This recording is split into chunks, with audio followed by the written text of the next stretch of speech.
1 through 7. We're going to be reading Psalms 27, verses 1 through 7 for our opening scripture. With that, we're going to stand and face Jerusalem. We're going to open up.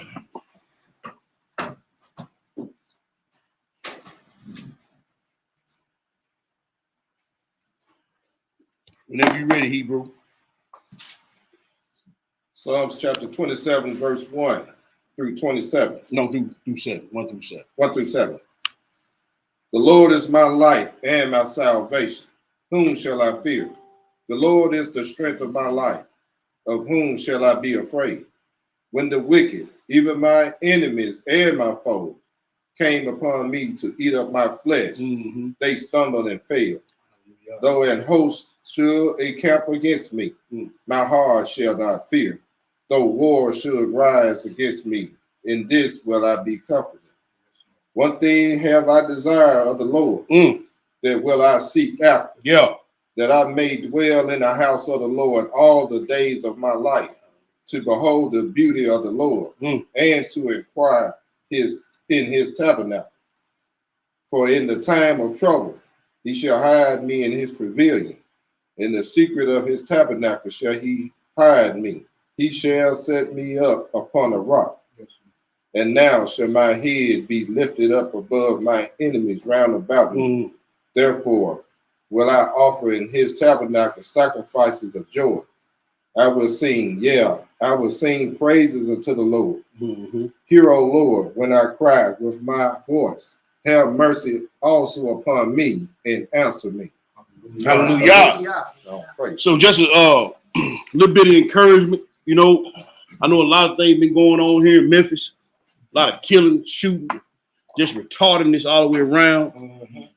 Got a lot of stuff going on just in Babylon, period, as always. But those who trust in the Most High, man, look, we're going to see the demise of our enemies. Even as we enter this feast of dedication, even as the Maccabees, they came strong with it. They got them in the end, but they took a whole lot of them with them. And when they get woke up, it ain't going to be fun for those Greek people that came and tried to destroy our temple and destroyed our land. So be encouraged, Israel. You know, it's a lot going on. I know a lot of people. I know the brothers are really trying to see about their wives. I know I do. Hey, man, if you ain't got to go around that town, don't be out after dark. But even in that, you still got to trust in the Most High that He going to keep us in everything that we say and do. Nothing wrong with being precautious. You know what I'm saying? Right. Just don't be silly about it. So I just want to get that word of encouragement. But I want to say Shabbat Shalom to everybody in the class, everybody on the feed. Shabbat Shalom. Glad to be back before you on another Shabbat day. We're going to finish up this series, Man and Woman, the Divine Order, or Babylonian Chaos. It's your choice. The choice is yours. So we've gone over a lot of information over the last couple of weeks. I'm not going to bore you with it, trying to go back through it. But like I said, I would admonish all the married couples and anybody who's seriously thinking about getting married, go back over those lessons. Especially if you're a husband and wife, y'all need to sit down and go over those lessons together. The divine order has been deteriorated and just outright made to be something to be felt ashamed of. And then one of the main points I want to bring up is the hypocrisy that is within Israel. We are walking, talking contradictions. We are walking, talking contradictions to this Israelite walk. Brothers, we talk a whole lot of stuff about Israel and knowing the scripture, but we contradict ourselves in the way that we guide and lead our homes. We do a whole lot of talking about being that strong man that's going to stand up for the Most High. But a lot of times when situation comes up, we kind of push to the side and don't deal with it. That's not the ways of the Most High. Even in the things that we say we do it half-hearted. You know, I look at my sisters on a day-to-day basis. I look at Israel. Like I told this brother today, I see people on my Facebook page that I know they know they Israel, and halftime he'll tell you, I don't even know what they're saying because I don't stop and look at their post. I see them and I keep going. It's just automatic for me. But I even look at our sisters. They contradict. You say you Israel, but you wearing somebody else's hair and somebody else's eyelashes. But you say you Israel. You got a head wrap on, but you got a hair helmet up under the hair wrap. And the only part that you proud of, your butt, they let you use that to demean yourself because you working and twerking. But you Israel. We walking, talking contradictions to what we say we are.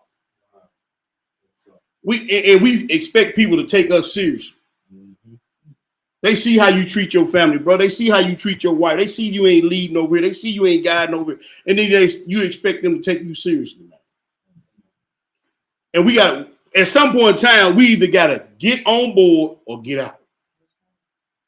It's simple and plain as that. That's right. Don't play with it. Me, if I'm going down, I'm going down my way, but I'm gonna enjoy it because this is the only thing I got on this side anyway. That's right. I'm gonna take it all the way. Man, I'm gonna give me 15 with it.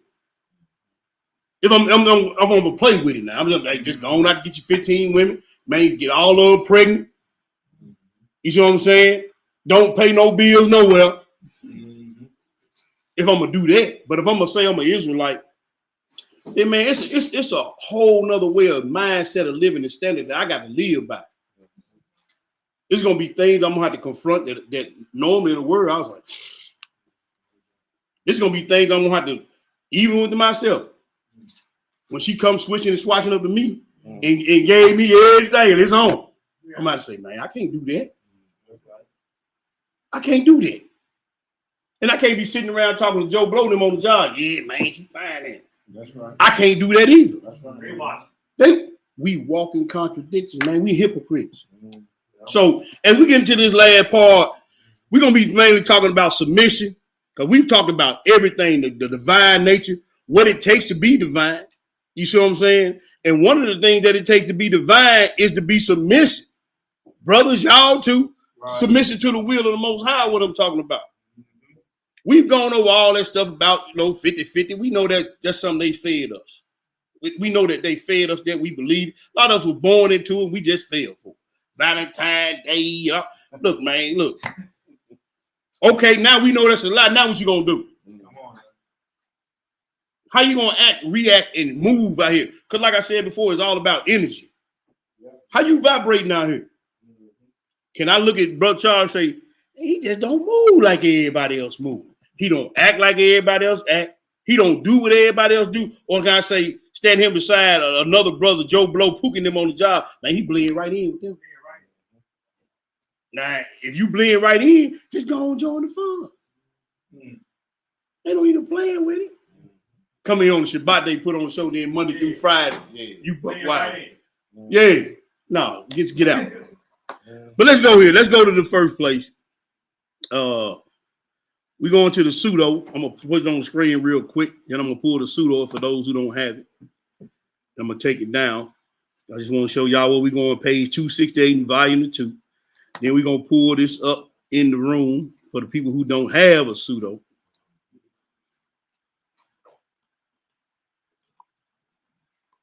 And then we're going to get into it.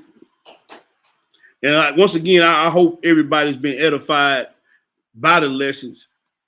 And just so everybody understand, it's a labor of love for me. I know it is for all the brothers, but for me, it's a labor of love because my zeal and my zest is the love for my people and the love for the kingdom. But in that zeal and that zest for the love of the kingdom, love of my people, I can't put up with no foolishness. I refuse to put up with foolishness. I don't want to deal with foolishness. So in doing that, I gotta do what I gotta do as the Most High told me. It's just like he told Ezekiel about being a watchman and not blowing the trumpet. One thing nobody ever be able to say about me, knowingly, is when he's standing before the Most High, that T didn't tell him. You ain't gonna never be able to put that charge on my jacket. That's right. Because I ain't scared of nobody in here, nobody walking, nobody talking. The only person I'm scared of is the Most High. That's right. And that's why you ain't gonna be able to put that on my jacket, because you're gonna be able to say, man, T didn't tell me. No. Yeah, you know. But anyway, we're going to pseudo pick a volume of the 2. 26. We're going to chapter 26. It's on page 268, family. We're gonna just look at something real quick. We're going to look at something real quick, then we're going to get into this submission. This is part of it, but we're going to look at it from a different perspective. 26, 1 and 2 Hebrew, what do it say? I was disturbed when I saw this. Mm-hmm. Fear laid hold of me, and I worship in the presence of Yah on the face of the earth. Right. And Yah said to me, behold, you shall die, because you have disregarded the command of Yah, since you have listened rather to the voice of your wife, whom I gave unto your power, that you may keep her in your will. But you listened to her and disregarded my word. So just a refresher. He gave the woman to the man and put her under his authority. So either you gonna submit to the will of God and she submit to you, or everything gonna be out of kilter. It ain't no you do it your way, I do it my way. We'll compromise on this and we'll do this. No, I gave you straightway command. We're gonna read at the end of this lesson. We're gonna read that Apocalypse of Cedric one more time to nail the point home. Yes, I gave you everything in your power to do what I told you to do. You choose to do what you want to do and what you don't want to do because either your mindset or your emotions. You choose to do opposite what I've told you to do because I've given it to your power to do. So you ain't gonna be able to stand in front of me with that either. All right, let's go to the next place, Hebrew. Verse 27. Go ahead. When I heard these words of Yah, I fell down on the ground, worshiped the Lord, and said, my Lord, almighty and merciful Yah, holy and upright, let not the name that remain of your majesty be blotted out, but convert my soul, for I am dying. And my spirit will pass from my mouth. Cast me not from the presence, whom you formed from the clay of earth. And do not withhold your grace from him whom you nurture. And behold, your word came to me, and the Lord said to me, because your days are numbered. Because your days are what? Numbered. Now I want him to read this because guess what? Don't none of us know what we're gonna cash out. See, your days are already numbered. He said, he told in Job, didn't he? He said, from the day that a man is born, his days is set, and he shall not pass. And now, I gotta ask the question: what if you draw your last breath in disobedience? What if you draw your last breath and you doing something? Yeah, you doing something you know you ain't got no business. Or what if you draw your last breath and the last thing in your mind was disobeying the Lord's commandments? Because see, you can't see a lot of people want to talk about that what come out your mouth, man. But see, he said, man, I'm writing everything down. What if you say, man, I'm gonna go over here and I ain't gonna do nothing my wife want me to do because I can't stand her. And you draw your last breath. What if you draw your last breath and your husband told you going to make, man, I ain't making him nothing. He can starve to death all I could. And then you fall dead both. Your days numbered. I don't know when my days is. I might live to be 80. Most High might let me not to see 57. I don't know. I know what he said about live to be 80 is by reading the strength. Now I'm on the other side of 40. I done live more days than he done promised me. I'm on the other side of 40. And I done seen more days than what he said I can get. It's all according to what he said. That's right. So if I'm on the other side of 40, I need to be walking on eggshells. Huh? Yes, sir. He said 10 by reason of strength is 80. Yeah. So even if you live to be 80, if you on the other side of 40, like I told my son, I done seen more days than he done promised me. Half of them gone. Yes, sir. So keep on reading, Hebrew. Because your days are numbered. You have been made to cherish knowledge. Therefore, you have been made to do what? Cherish knowledge. Oh. So you going against divine order once again when you don't cherish knowledge. When you don't take knowledge, receive knowledge, or act upon that which you know, according to Hosea the chapter 4. He said, my people perish for lack of knowledge, but not because you don't have understanding. You fail to act upon that which you already know. Yes, sir. You've been made to absorb and to do nothing.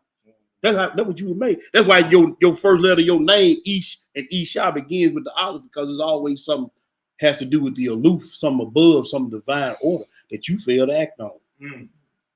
Go ahead, brother. You have been made to cherish knowledge, therefore there shall not be abolished from your seed forever those who would serve me. Those who would serve me. Let's go to the next place. Go to Philippians. Let me get out of this.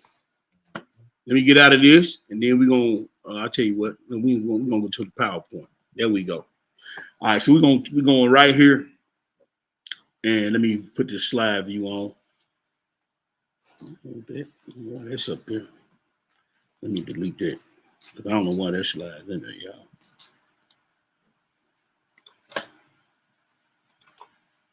All right. Submit or submission and submissiveness. Submit is the act of to accept or to yield to a superior force or the authority of will of another person, subject to a particular process. What's our processes? Laws, statutes, and commandments.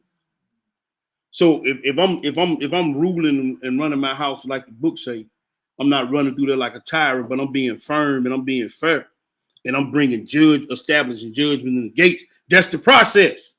Now the treatment.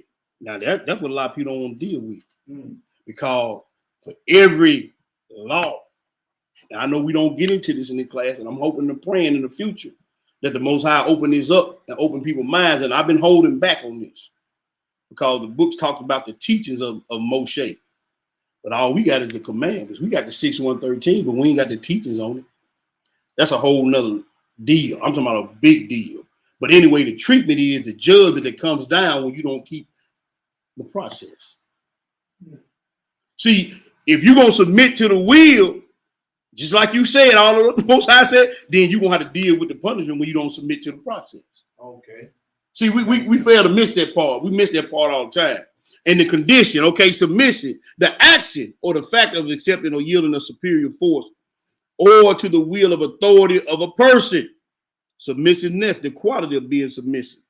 And here in the blue, it says true submission. And I got this right here, came from the guide to the guide of the perplex from Maimonides or the Rambam, who is one of the great teachers of the Bible, a Sephardic Moorish Jew. He says true submission is not of the human will or a human work. It is and can only be of divine act or work. We can only be holy, which is divine, when we first decide to obey and then submit by doing what is required of us. So it's more, everybody see that word submissive, they don't understand that it's a choice up here first, and then you start doing what you know you're supposed to be doing. People want to talk about submission all the time, but they never give you what submission is.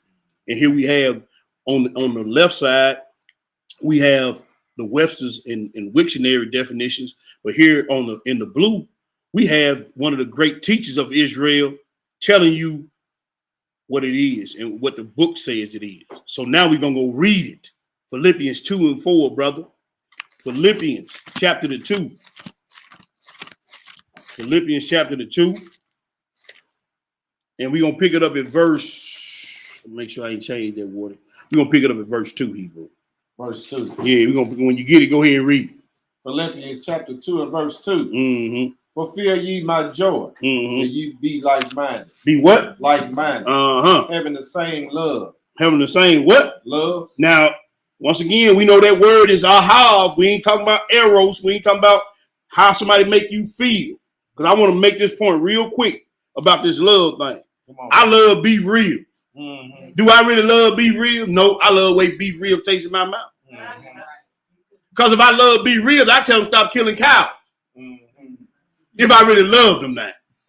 I love when people say, I love him. No, you love how he make you feel, what he do for you. You don't love him. Because once he stop doing it, what you gonna do? Man, get that nigga right. See, when we go on the Greek definition of stuff, instead of going on the Hebrew definition of stuff, then it becomes more clear what we really saying. Right. He just makes me feel just out. He does so much. But I thought you said you loved him. Come on now. What you doing? Well, he just do everything. Stop.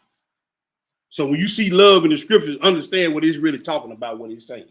Continue to read. Being of one accord. of one mind. Verse 3. Let nothing be done through strife and vainglory. Man, your dinner on the table, go on there and eat.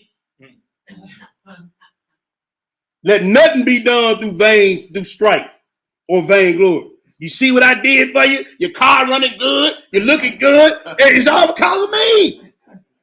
Wasn't for me. It wasn't for me. You wouldn't be nothing like dude told us, old girl on What's Love. See, I know you ain't the man. You wasn't nothing with me. You ain't going to be nothing without you. See, that's vainglory. Right. Look what I did. But see, true, and we're going to read in the next slide, true oneness and likeness of mind, I can't tell where he end and she begin. I can't tell where she end and he begin. Right. They moving as one. They moving as a unit. They move everything they do. You be like, man, them jokers flowing. Going back to that energy. How you vibrate. How you move. Go ahead, bro. But in lowliness of mind, let each esteem other better than themselves. That's right.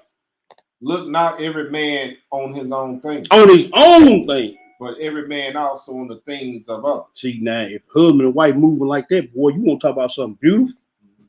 You want to talk about something beautiful? Now, the family is the foundation of every organization. So now I'm trying to figure out what's going with the order McKells today. Yes, sir. I'm trying to figure it out. I'm bringing it right to your face, right at the home. If the family is the basis, if I'm looking after this brother, he looking after his rib. I'm looking after this sister. She looking after her head. I'm looking at my rib. She looking after me. She looking at, oh, now I see everybody ain't all in then. Now I know what's going on. So now I have to sit back and do what I've been doing. Pray that the Most High remove those who don't need to be and bring those who got the heart to serve. That's all I'm doing. I told everybody what to do. I done said what I had to say. And guess what? Now I'm in this mode. Get them out of here. That's the mode I'm in now. Yeah. I've been telling you, get them out of here. Because my thing is, if you're going to straddle the fence, man, why you even playing with me? Why you playing with yourself? We back to that light masturbation thing. Stop playing, man. Get out of here. Get out. And stop playing. Go enjoy your life. Go, man, do everything you want to do. Party harder like in 1999, like you ain't going to live tomorrow. None of that. But over here, man, I'm trying to get to the kingdom. And everybody want to go with me, man. Hey, let's lock them up and let's go. Let's go. That's right. But it's going to take a certain amount. Shout out to Judah Mack and Maserati by the way. Shout out to y'all, bro, because now I see the signs of what y'all was doing now. I said, man, these jokers stay on these systems, man, 5 years straight. But now them jokers have moved down. They got double wide trailers, whales bought, everything. But you know what? They knew they had to do that because they knew where the problem was going to come in, like the scriptures. So they stayed on them systems for 2 years. They bouncing, man, what is they doing? Now I understand the science about what they were doing. Shout out to Maserati and Judah Mack. Because guess what? Time winding up, we're going to have to all live together somewhere. And if it's going to be a whole bunch of strife and arguing, somebody got to go. I'm going to do you like they did on The Walking Dead. You've been voted out. Get out. Because you might be the one to sail me down the river. Yes, sir. So I'm going to give you some water, and I'm going to give you a backpack, and I'm going to give you a gun with a couple of bullets. God be with you. Yeah. You want to be out there anyway. Yeah, go. Because they coming for us. They coming. But we ain't ready. But I just want to throw that shout out to the brothers. Now I understand the science of what they were doing. Because them trailers ain't but 10 feet from each other. That's mighty close. Man, they got double wide trailers all over that joke, but they about 10 feet apart. So you got to dwell with each other. You got to be able to dwell with each other. Yeah. You got to be able to get along. You got to be able to resolve stuff. You got to be able to do all this stuff, man. It can't be no dissension in the ranks. If I'm thinking about it, man, what do y'all got no wood over there, bro? I'm going to go down here and chop some wood, man. And we ain't got no deer meat in here, man. I just killed 2 deer the other day, bro. Come get some. See, now, that's compound living right there. Because when you off the grid and them little camouflage shoes looking for you, you better have some of that going on. You better have some of that going on. Because you can't go into the book tell you in secondary, man going to want to go into the city. Ain't going to be able to go into the city. You ain't going to go to Walmart. But I got some toilet paper over here, bro. Well, I got some deer meat over here, bro. Now let's go. Now we're going to make some stealth runs at night. Mm-hmm. You know, we had to go stuff at night. Yeah. Dipping, slide, slipping, slide. Hey, man, drop it off. You hear me? Mm-hmm. Drop it off. But then, you see what I'm saying, bro? Yes, sir. But if water ain't worried about me and I ain't worried about water, how we gonna live on the same compound? Can't do it. But anyway, I'm just throwing it out there. Shout out to Judah Mack and Marsha Roth.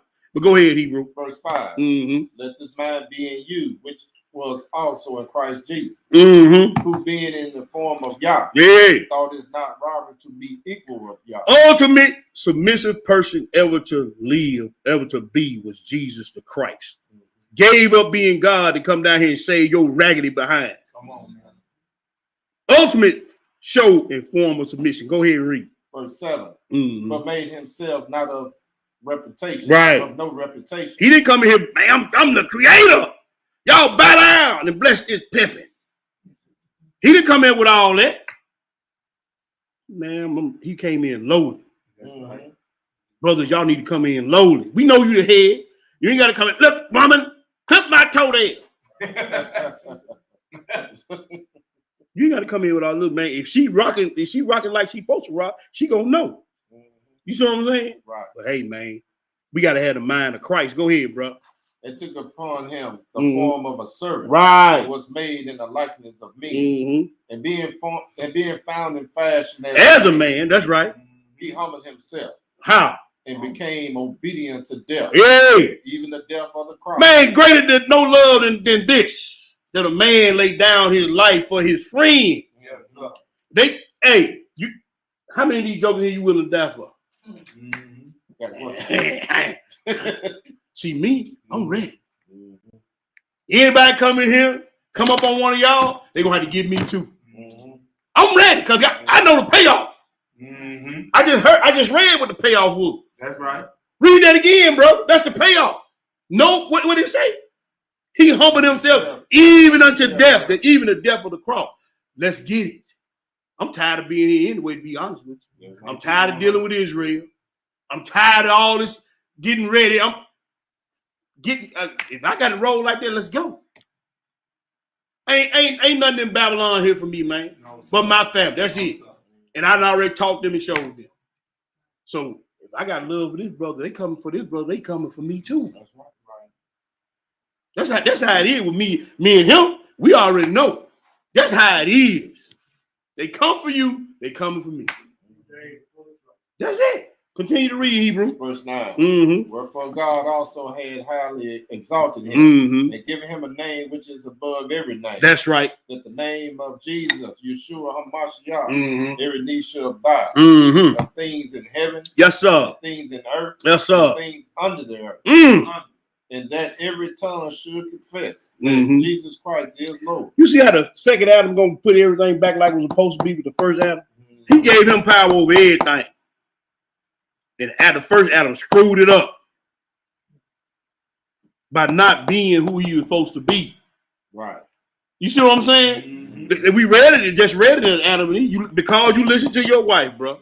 You'd have screwed everything up. You had dominion even over Satan. You could have told Satan to get out of here. And he had to bow and go. But that weakness, that affinity for our women, man, allowed a lot of stuff to come into our homes. Go ahead, brother. To the glory of Yah the Father. That's it. All right, let's go to the next one. Matthew 28. Matthew 28. Matthew 28, and we're going to read one verse, verse 18. Let me make sure I ain't changing on my paper. No, that's it. Because guess what? Man, look, the excuses is, like I say all the time, excuses is out the door. And he finna tell you, you ain't going to be able to give me no excuse. Matthew 28 and 18, what do it say? And Jesus came and spake unto them, saying, all power is given unto me in heaven and in earth. Nah. Right there. What you gonna do with that? You can't tell Yeshua you couldn't deal with your wife because she was hard-headed. Maybe you ain't fasting and praying enough. Maybe you done let stuff go too long. Now it's gonna take some conflict to get some change. See, you ain't gonna be able to tell Yeshua I couldn't obey my husband, reverence my husband. You ain't gonna be able to tell him that. All power in heaven and earth has been given to me. He said, behold, I give it to you power. To tread upon scorpions and serpents and over all the power of the enemy. you're not going to be able to give him that excuse. You should not let somebody else's unrighteousness cause you to fall out of or not to follow through on your righteousness. That's not an excuse he's going to take. Next script, people, where we at? Let's go to Isaiah 4. Isaiah the 4, moving right along. Isaiah 4. And once again, I admonish you all to go back and look at this four-part series on. We got other lessons on marriage too, man. Y'all ain't got no excuse. Y'all ain't got to go back and look at it. Forget it. Don't go back and look at it. I'll go back and look at it. Don't even worry about it. Y'all know what y'all supposed to be doing. Isaiah the 4, man. We talked about this. We're gonna read it this time. That's all. Isaiah 4. We're gonna pick it up at verse 1. When you get to Hebrew, go ahead. And in that day, 7 women shall take hold of one man, saying, we will eat our own bread. We're gonna eat our own bread and wear our own apparel. And wear our own clothes. And let us be called by thy name. I'm a strong black woman. I don't need no man. I don't want nothing for a man. Anything a man can do for me, I can do for myself. Well, what you need his name for then? That's right.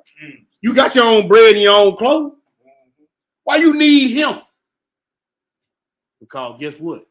I don't care what you say and what you do. The divine order has been set. You can bow now, you can bow later, but you gonna bow, you gonna do what he said do. Yes, when you get through with all that strong black woman BS, because that's all it is. I don't hear the Chinese one. I'm a strong Chinese woman. I'm a strong Italian woman. You don't hear them say they got it. But when you get through, in that day, you got to come on and play like this right here. Hey man, we got our own food, but we need your name. That's right. And if I know you, been around you go check with Charlie. Cause I ain't taking you over there with me. I've seen you operate out here in this world. Yeah. Now, hey, Rob over there, go ask him. You're kind. Yeah, Rob over there, see if he can take an action with it. I got 7. Yeah. Cause I'm telling you, bro, it's gonna happen to some of these sisters.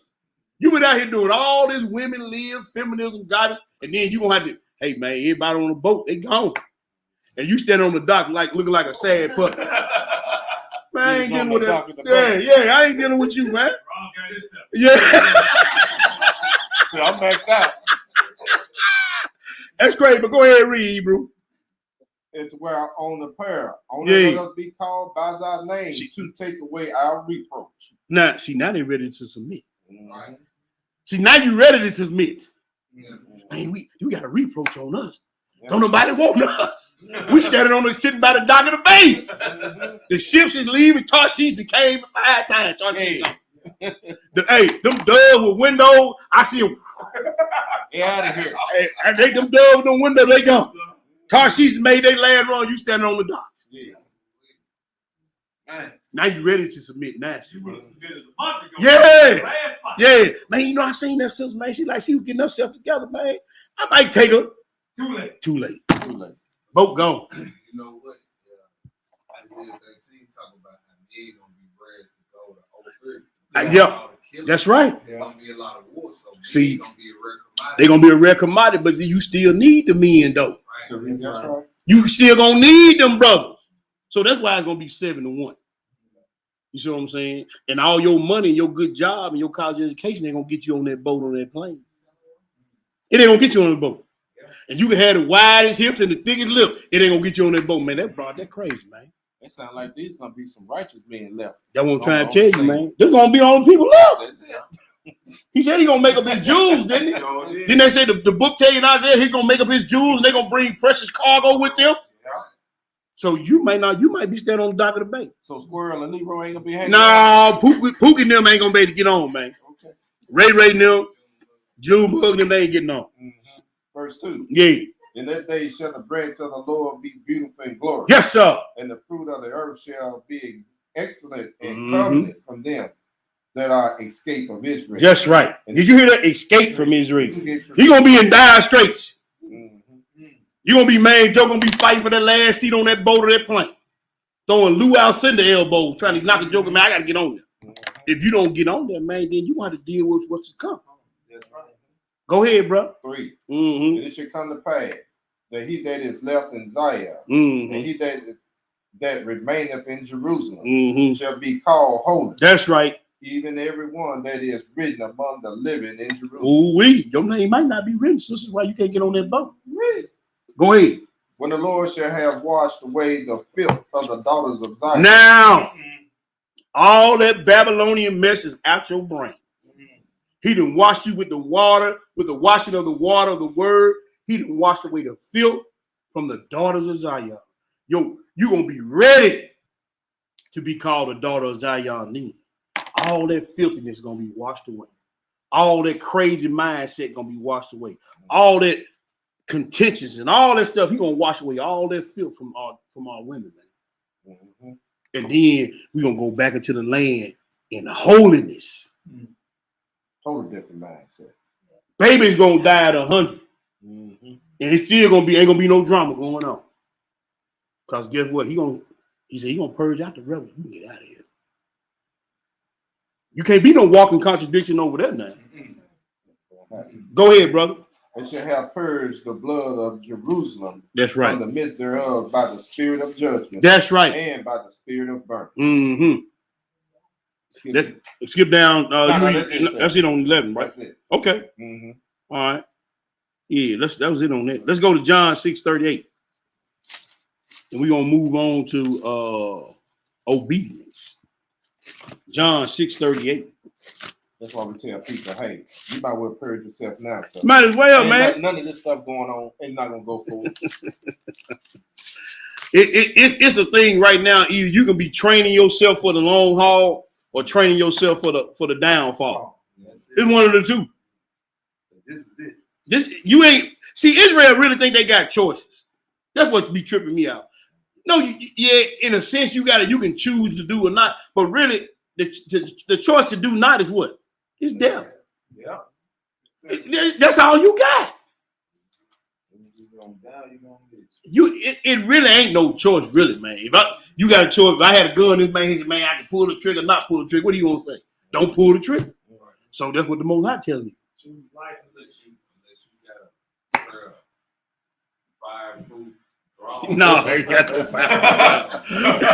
That's still burn. Look, ain't no. That stuff that burn hot. Look there, they may be fireproof, but they still a burn you. They fire retarded. Yeah, but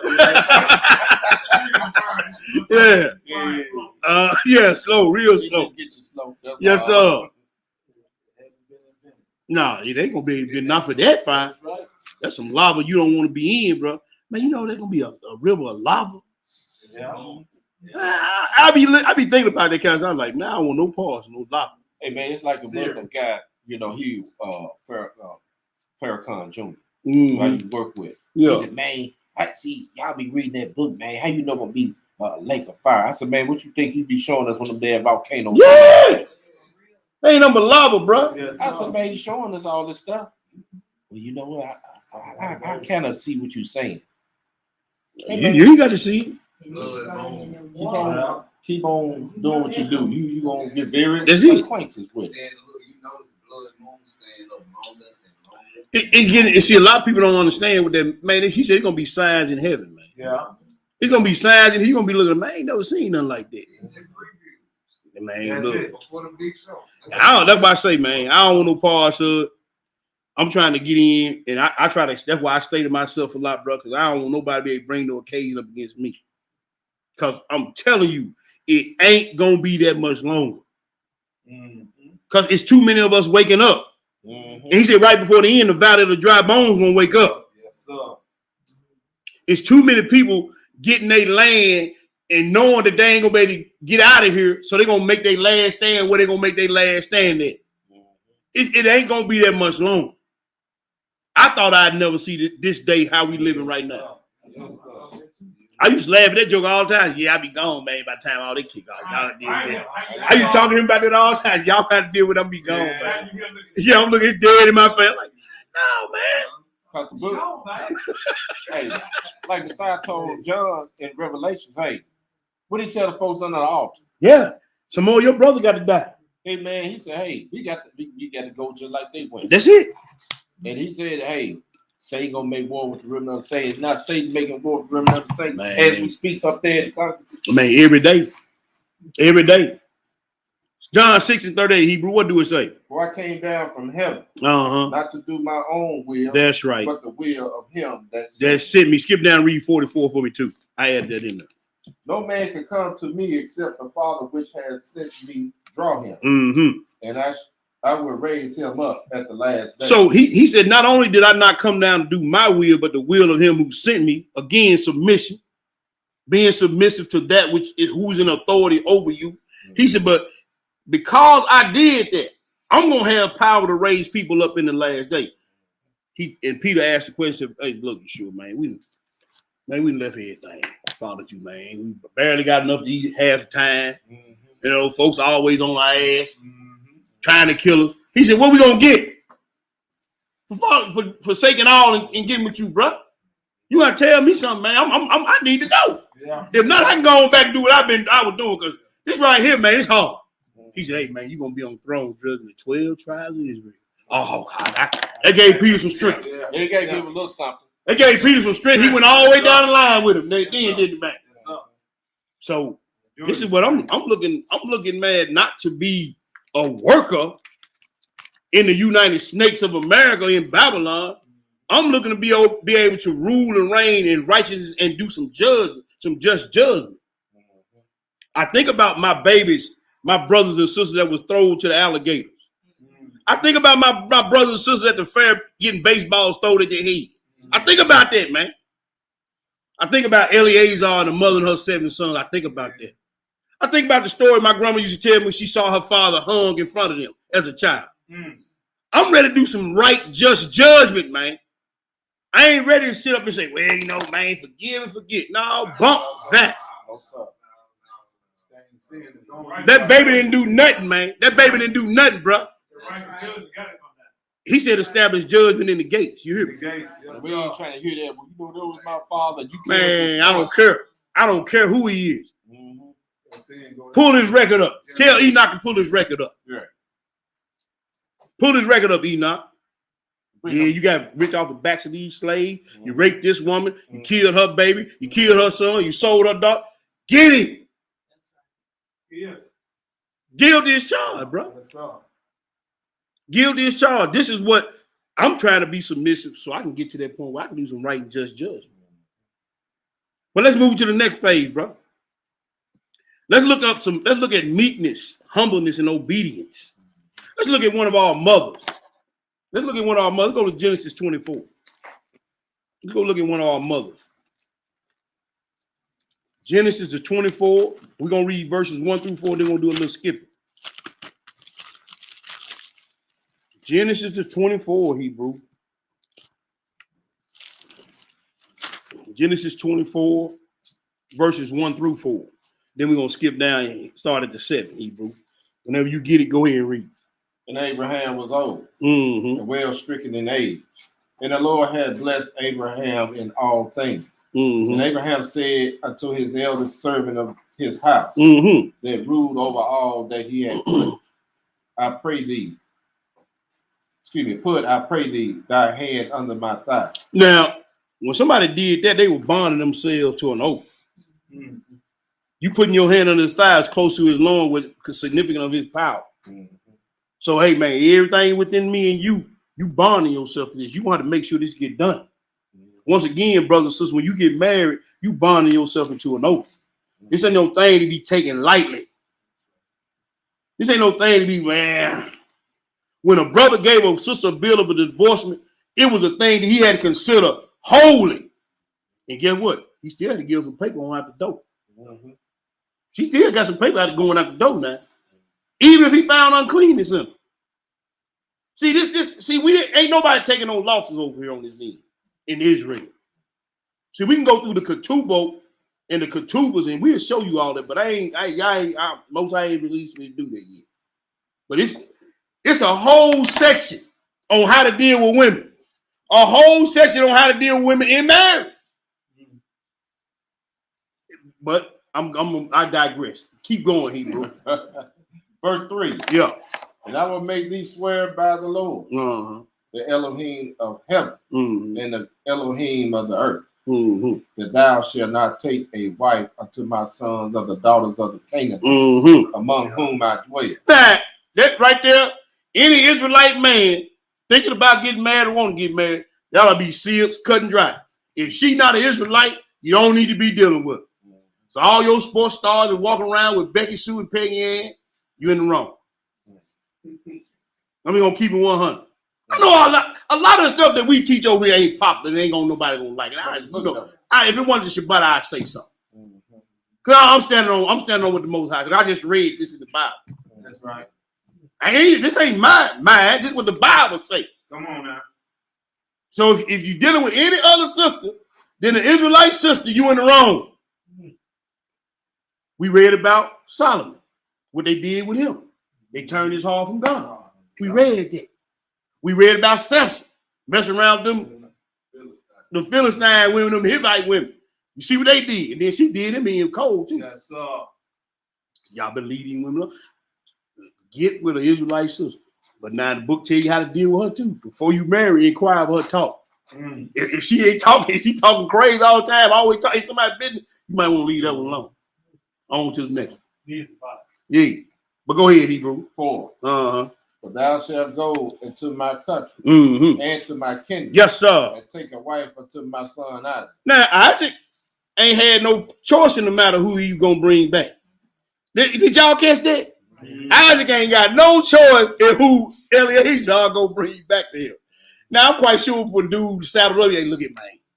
Don't come back here with no ugly woman. Right? You know what I'm saying? But then too, Isaac, he knows it's all about the kingdom business. Yeah. He ain't coming in, you know what I'm saying? Daddy, let me go with Eliezer. He didn't go with Eliezer. He sent Eliezer to his country to find his son a wife. And Eliezer bound himself to that oath. You hear me? Now, Isaac probably was thinking some stuff. Man, I hope they're gonna come back, man. With the cockeyed. Yeah, right? No. Man, I hope dude don't come back one of man, you know.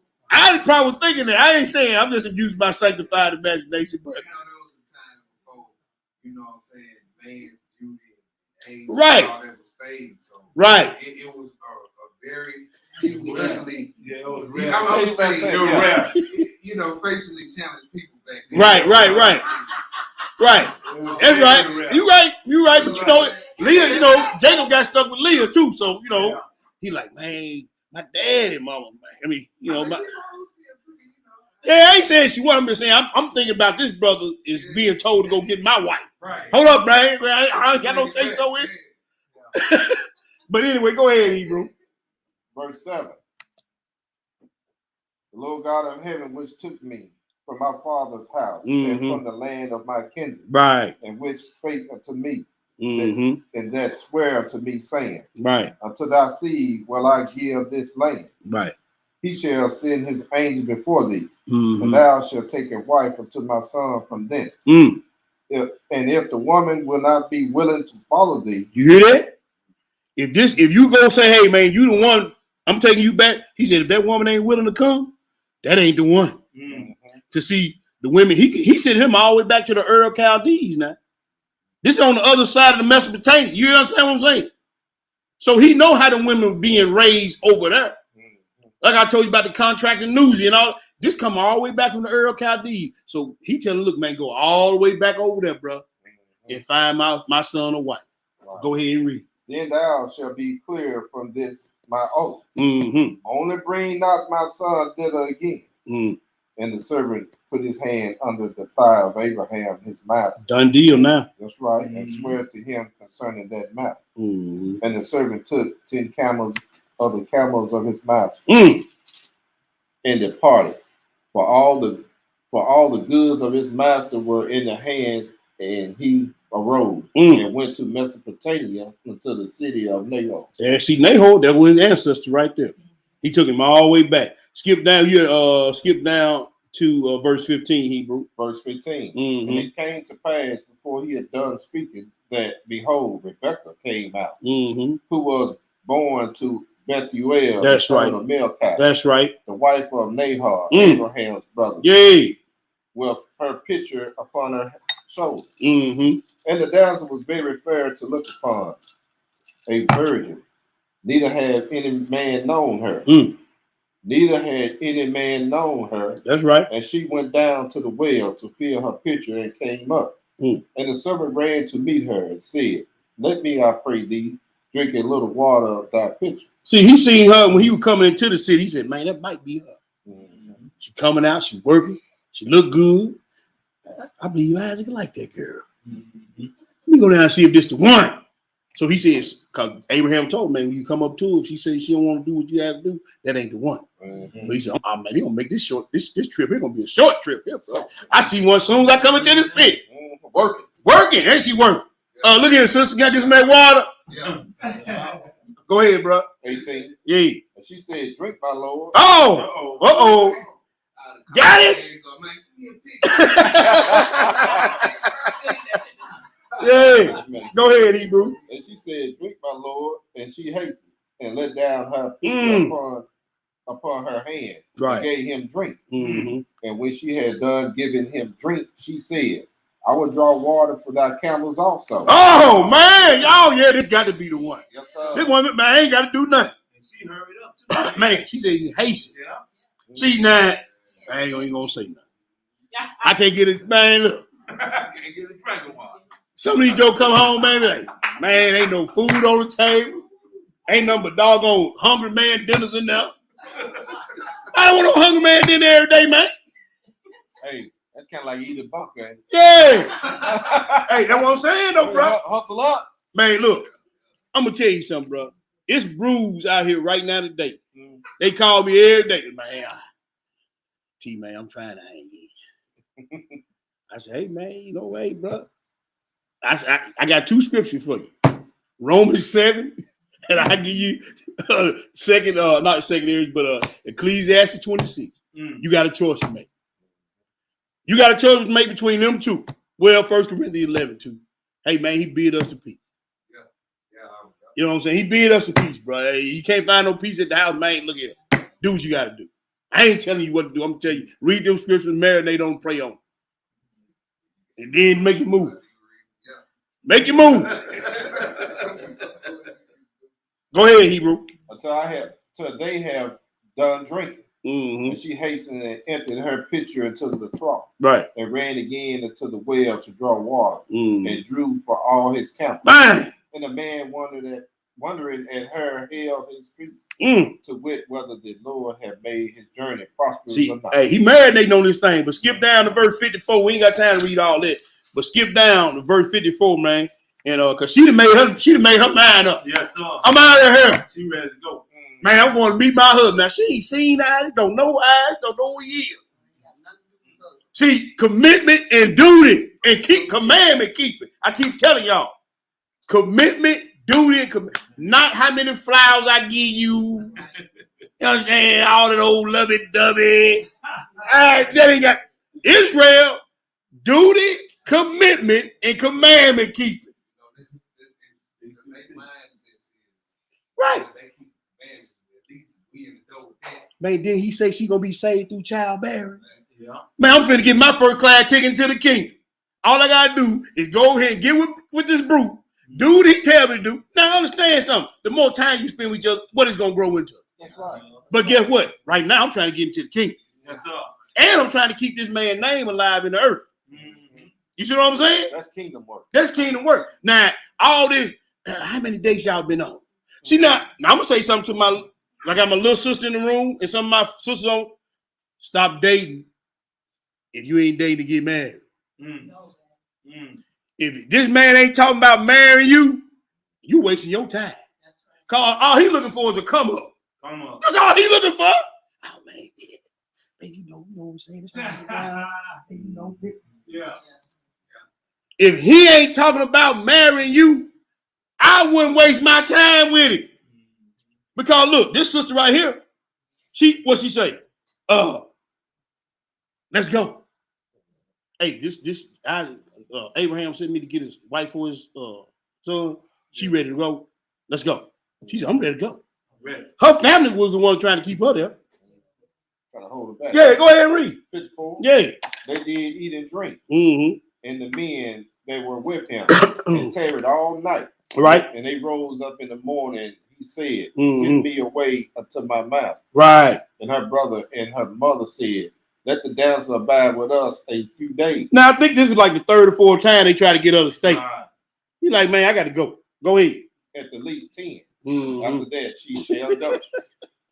And he said unto them, hinder me not, seeing the Lord has prospered my ways. Send me away that I may go to my master. That's right. And they said, we will call the damsel and inquire in her mouth. Now look, we're gonna ask her if she wants to stay a few more days, bro. And whatever she say, now watch what Rebecca said. Without hesitation, I'm ready to go.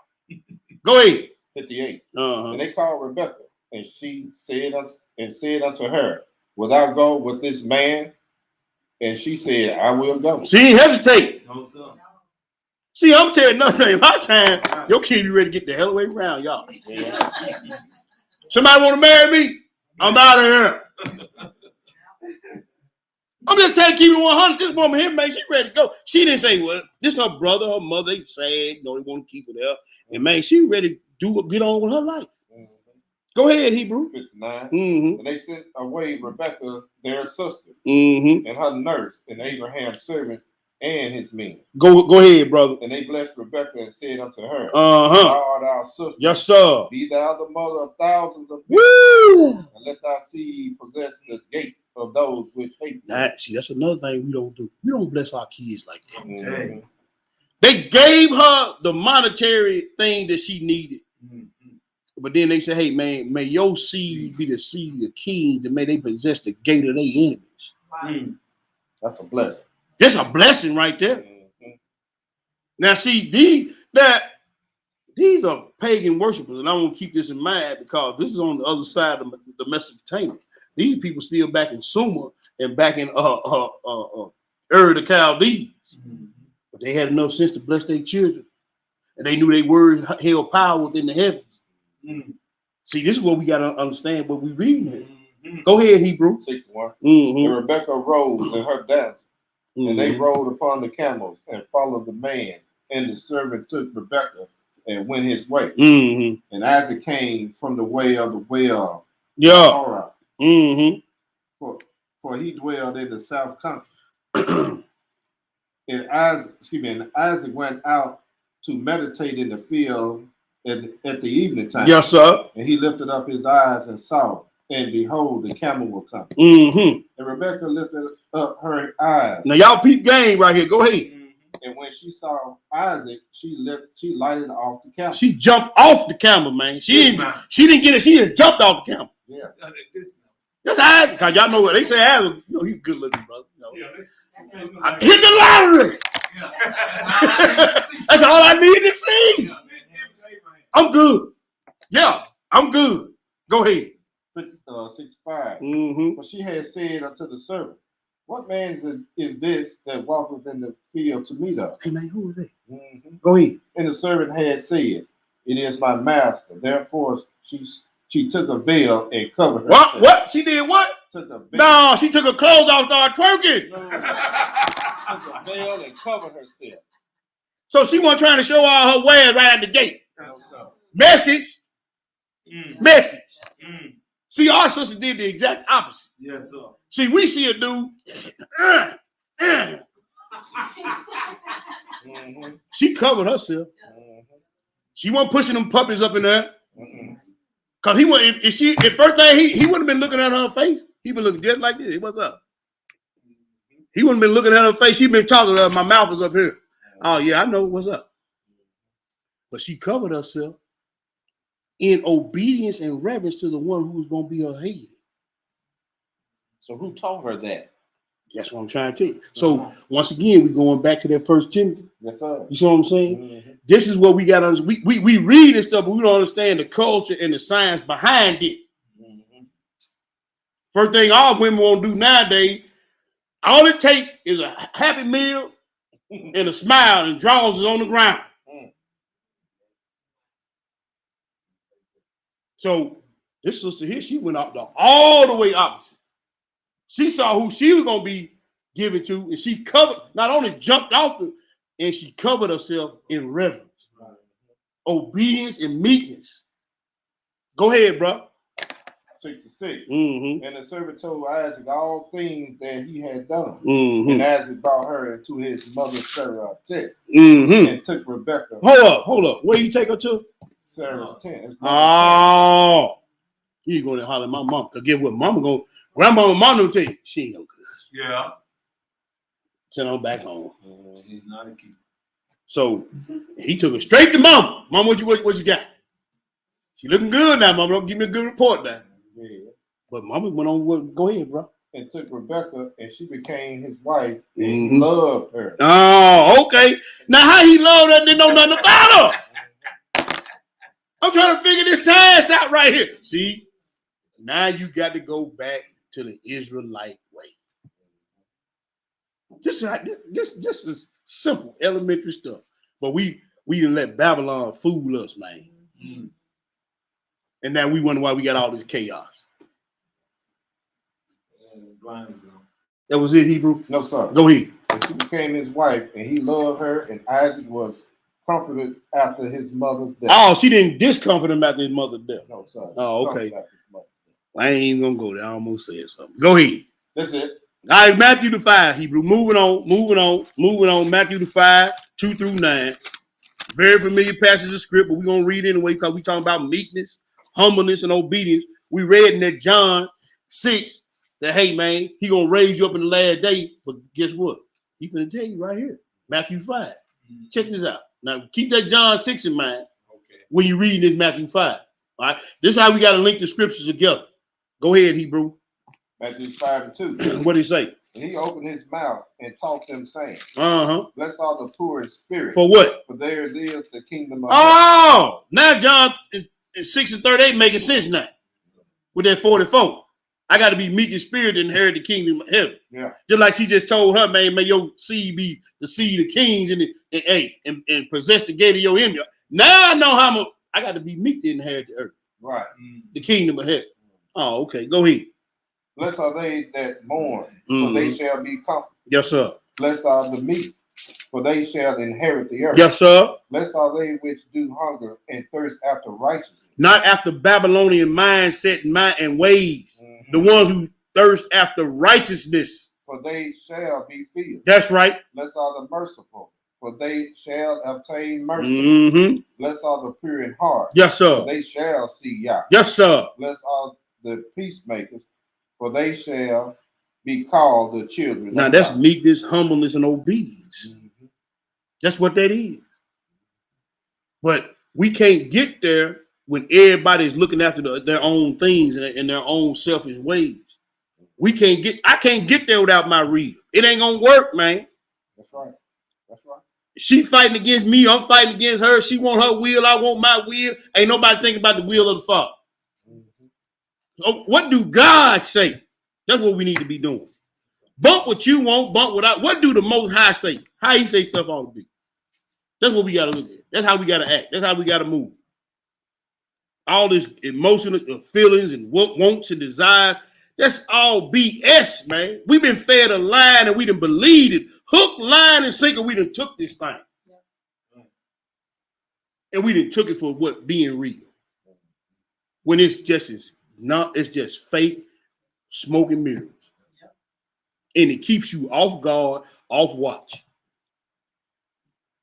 Let's go to the next place, Hebrew. 2 Timothy. 2 Timothy. Yes, and we're going to read chapter 2, I'm sorry. 2 Timothy 2. What'd you say, Rob? I just make it plain. All praise to the Most High, brother. All praise for his wisdom, knowledge, and understanding. That's right. 2 Timothy the chapter 2, and we're going to pick it up at the 16, then we're going to skip down to 20, Hebrew. Whatever you get it, go ahead. But shun profane and vain babblings, so they will increase until more ungodliness. I do not stand there and argue with nobody no more. No, sir. For what? I'm not arguing with you, man. Brothers and sisters, y'all need to stop all that arguing in y'all home. Right. I'm going to hit the hole with the carpenter's cut, as my mother used to say. And I'll be back when I cool down. Yeah. I'm Avoid. Read that again, bro. But shun profane and vain babble. So they will increase until. If we can't sit down and open this book up, what we talking for? That's right. If you mad and you can't open the book up right now, then you be quiet and I'll be quiet. But don't keep talking now. There you go. You see what I'm saying? That's how you got to do it. Okay, now you calm. I'm calm. And what the book say? Okay, blah, blah, blah. All right. Okay, all right. We good. You forgive me? Yeah, I forgive. Yeah. All right, let's go. Right. Pop on the button, keep it going. That's right. Get back in the game, baby. Yeah, back in the game. That's what you got to do.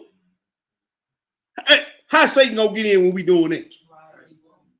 He can't get in. I ain't gonna let the sun ain't gonna go down on my anger. That's right. Oh, okay. Yeah, I messed up on that one, baby. I'm sorry. Yeah, I was out of line on that. Yeah. All right. You see what I'm saying? That's right. We back in the game. That's right. You gotta skip down to 20, bro. What do you say? But in a great house. In a what? In a great house. In a great house. There are not only vessels of gold and of silver, but also of wood and of earth. And some to honor and some to dishonor. Now let's flip the coin on that. Some of them just, I don't care what you do. Some of them, I gotta go. Because in a great house, there are vessels of honor and some to dishonor. Now, that's just what it is. It's plain today. We've done lessons on that before. Some people just gonna be, they bound to drizzle in that lake. That's all it is too. I'm not saying that what the book say now. That's right. But go ahead and read, bro. 21. Mm-hmm. If a man therefore purge himself from these, if he purge himself from these, he shall be a vessel to honor. Did you hear that? You got to purge yourself from people that's of dishonor. Vessels of dishonor, you got to get away from around. He said, evil company corrupts good habit. If a man purge himself from these, he shall be a vessel to honor. And what? Sanctified. Oh, so now I ain't a walking, talking contradiction. I'm truly set apart. That's right. Family, I told my son this right. I'll tell y'all this here. If your circle hasn't gotten smaller since you've been in this walk and don't continue to get smaller, I'm talking about Cheerio small, you may not be sanctified. All right. Yeah, them mustard seeds. You hear me what I'm saying? If your circle ain't gotten smaller and don't continue to get smaller, you may not be in this walk for real, for real.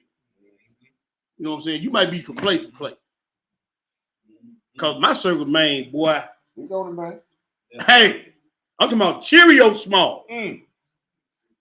That's Cheerio small, my circle. And I'm gonna say this here. I said, man, I got probably 350 family members in the city of Memphis alone. I got a big family. 350 just in Memphis. The only person in my family called my phone is my mom. And you know what? I like it.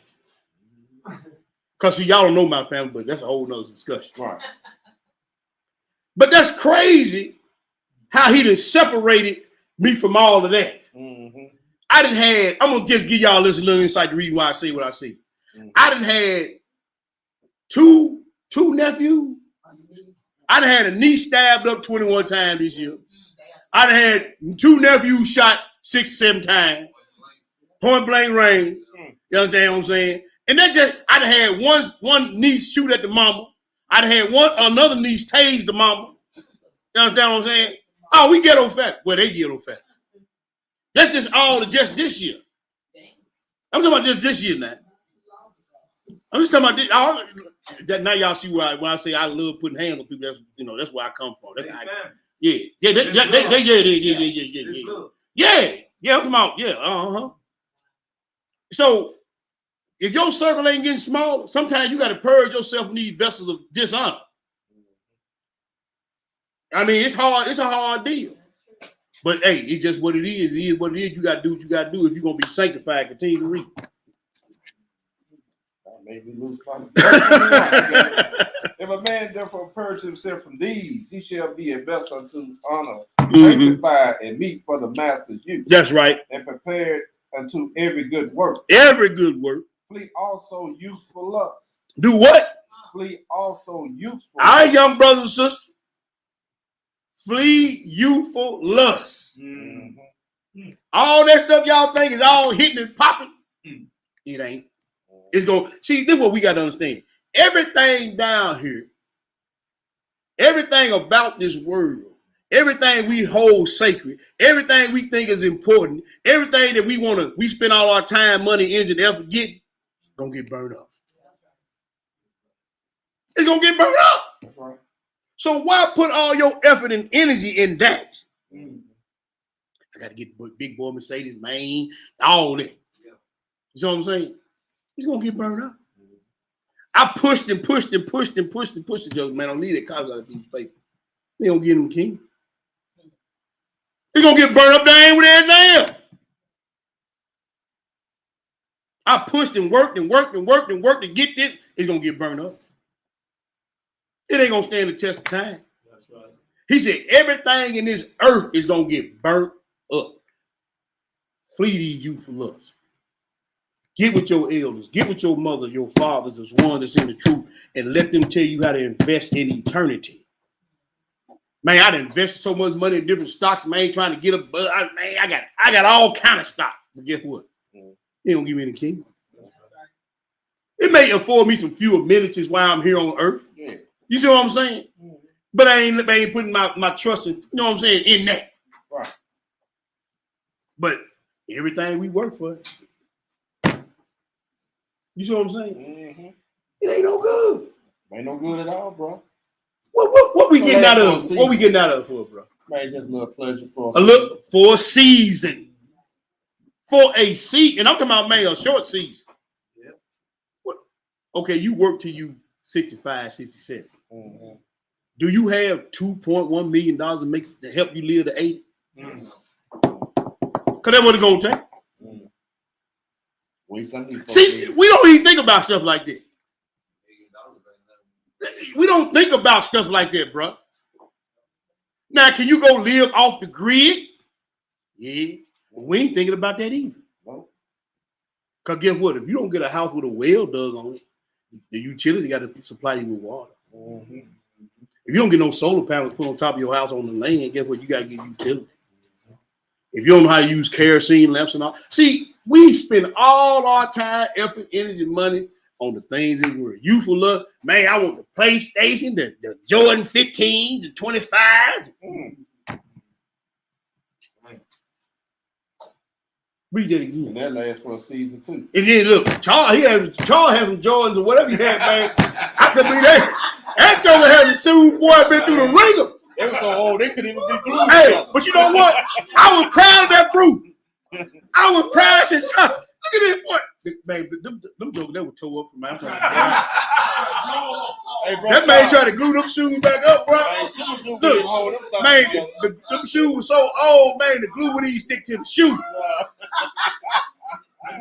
And look, he going past the garbage can talking to the shoe. Man, leave that shoe. Man, the Lord seen you did good on that one, bro.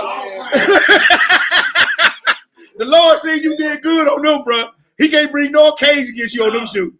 Man, Charles hung on them shoes. You know, them want the first shoes. No. Prepared the shoes there. I ain't even put you out there, bro. That came to my mind when you came. And he was mad on them shoes. That joke was upset on them shoes, boy. That was funny, though. Where we at, Hebrew? Verse 22. All right, go ahead. Flee also for love. Yay. But follow righteousness, faith, mm-hmm. That's right. charity, peace, with them that called on the Lord out of a pure heart. Oh, wait a minute. Read that again. I think they missed something on that. Flee also useful lust, but follow righteousness. But faith, charity, peace, with them. Oh, wait a minute, it's a qualifier. He said, when thou doest good, know to whom thou doest good to. That's right. With them that do what? Called on the Lord. Oh, so if you out there in the world, man, I just say you really got to do good to you. I'm reading this brother just read that. Yeah. Word. And in the bag up there is that second edge. When thou, no, not Ezra, I'm sorry, Ecclesiastes. When thou doest good, know to whom thou doest good to. That's right. I ain't got to hang around you, man. We trying to make me feel no certain type of way. If you ain't trying to follow out the things and the ways of the Lord. You don't go around your family at all? No. Because they ain't trying to follow out the ways of the Lord. And they ain't finna corrupt me. Walk in the house and all you feel is evil. Are you walking in the house and Joker plotting on you? Man, you got that watch on. I ain't got time to be watching my back around y'all all the time, man. I ain't finna let you hurt me now. You see what I'm saying? So to keep me out of that, hey, bro, you ain't trying to follow the thing, Lord. I ain't got no talk for you. That's simple and plain. Go ahead, Hebrew. Out of a pure heart. Verse 23. Go ahead. But foolish and unlearned questions avoid. Avoid them. Knowing that they do gender strife. See? Man, what you say you believe in, bro? See, that they be trying to bait you. You see what I'm saying? People in your house try to bait you. You said. No, that ain't what I said. Yes, you did. Got it on pause. See right here. That ain't what that mean though. Well, what do it mean? Read that again. It said, but foolish and unlearned. I ain't asking the question. I ain't asking the question because you try to bait me. You got you and your feelings about something. Yes, sir. And you want me to try to get it. I'm not rolling with that. I'm not rolling with that. Go ahead, Hebrew. Unlearned questions, knowing that they do gender strife. That's right. And the servant of the Lord must not strive. The servant of the Lord must not what? Strive. I ain't gonna be arguing with you, man. Go ahead. But be gentle unto all men. Right. Apt to teach. Do what? Apt to teach. See, brother, I'm gonna say this to all my brothers in the room and on the feed. 3 things you must do as a man: teach, protect, provide. Every moment in your house is a teaching moment. I don't care who it is: son, daughter, wife, yourself. You learning something every day. You better be ready to teach. Something fly out of somebody's mouth in the house that ain't right, don't line up with scripture. You better stop right then and there and correct it. Because if you don't, it's only gonna fester. It's only gonna get worse. You can only gonna ignore it so long, then now you blowing up at everybody. Right. But if you'd have checked it right, hold up, baby. Now you said this, but that ain't what the scriptures say. Show her where the scriptures at, and then move on. Be apt to teach, ready to teach. Go ahead, brother. Patience. Verse 25. Yeah. In meekness, instructing those that oppose themselves. In meekness, instructing those. See, our jobs as men, as leaders, as elders, is, man, to keep people from opposing themselves. When our ribs and our children do things that's out of character or out of line with the scriptures, that's what we there for. We read the last time that the man is the savior of the body, just as Christ is the savior of the church. A man can disannul vows. So when they saying and doing things that oppose themselves, that's what you there for, bro. You ain't there just to be in there, getting your plate brought to you. You there to be the savior of the body. And you can't be the savior of the body and run around scared all the time. You cannot. It's time for all this stuff, man, to stop. And it's time for our brothers to stand in a rightful place as men and do what's called of us. It ain't gonna always be pretty, it ain't gonna always feel good, it ain't gonna always be what you want to do, but that's what you've been called to do. The simple fact that you were born an Israelite man, that's what you are. Period. You ain't got no choice in the matter. Go ahead, Hebrew. If God peradventure will give them repentance to the acknowledging of the truth, and that they may recover themselves out of the snare of the devil, who are taken captive by him at his will. At his will? Right. Now, who are he talking to? All you got to do is go back to the first book of the Bible. Who was taken captive first by his will? We came full circle again. We came full circle again. And he do it at his will. That's right. Where we at, Hebrew? Let's go to 1 Peter chapter 1 Peter 5. Let's go to the next place. We moving on. 1 Peter 5, 6 through 11, Hebrew. 1 Peter 5, 6 through 11. 1 Peter chapter 5, verse 6. Humble yourself, therefore, under the mighty hand of Yahweh, yea, that he may exalt you in due time. Casting all your cares upon him, for he cares for you. Man, you know who I thought about when I read this scripture? First person that popped in my mind. Can't think of the brother's Nabal's wife. Abigail. She humbled herself, and the Most High got her out of this bad situation. So all my sisters that's dealing with these knotheads out here, just humble yourself, fast and pray. And guess what? Most High take him out the frame. I'm gonna keep 100. He'll get you out of there. You ain't got to be stressing, hair falling out, word lines in your face. Just fast and pray. You gotta go try to get your man on the side. No, don't do that, now the Most High can't work in your favor. That's right. You can cut that off. Yeah, you cut that off. And see, I'm to all my Israelite sisters out there faking and snaking.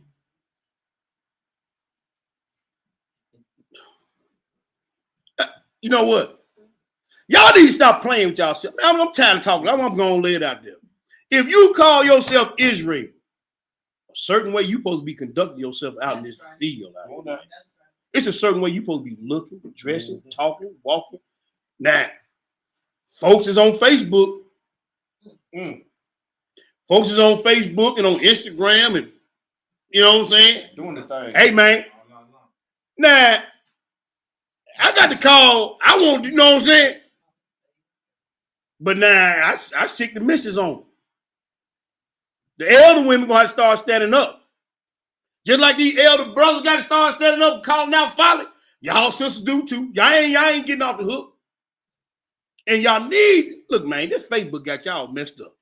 Y'all think y'all movie star.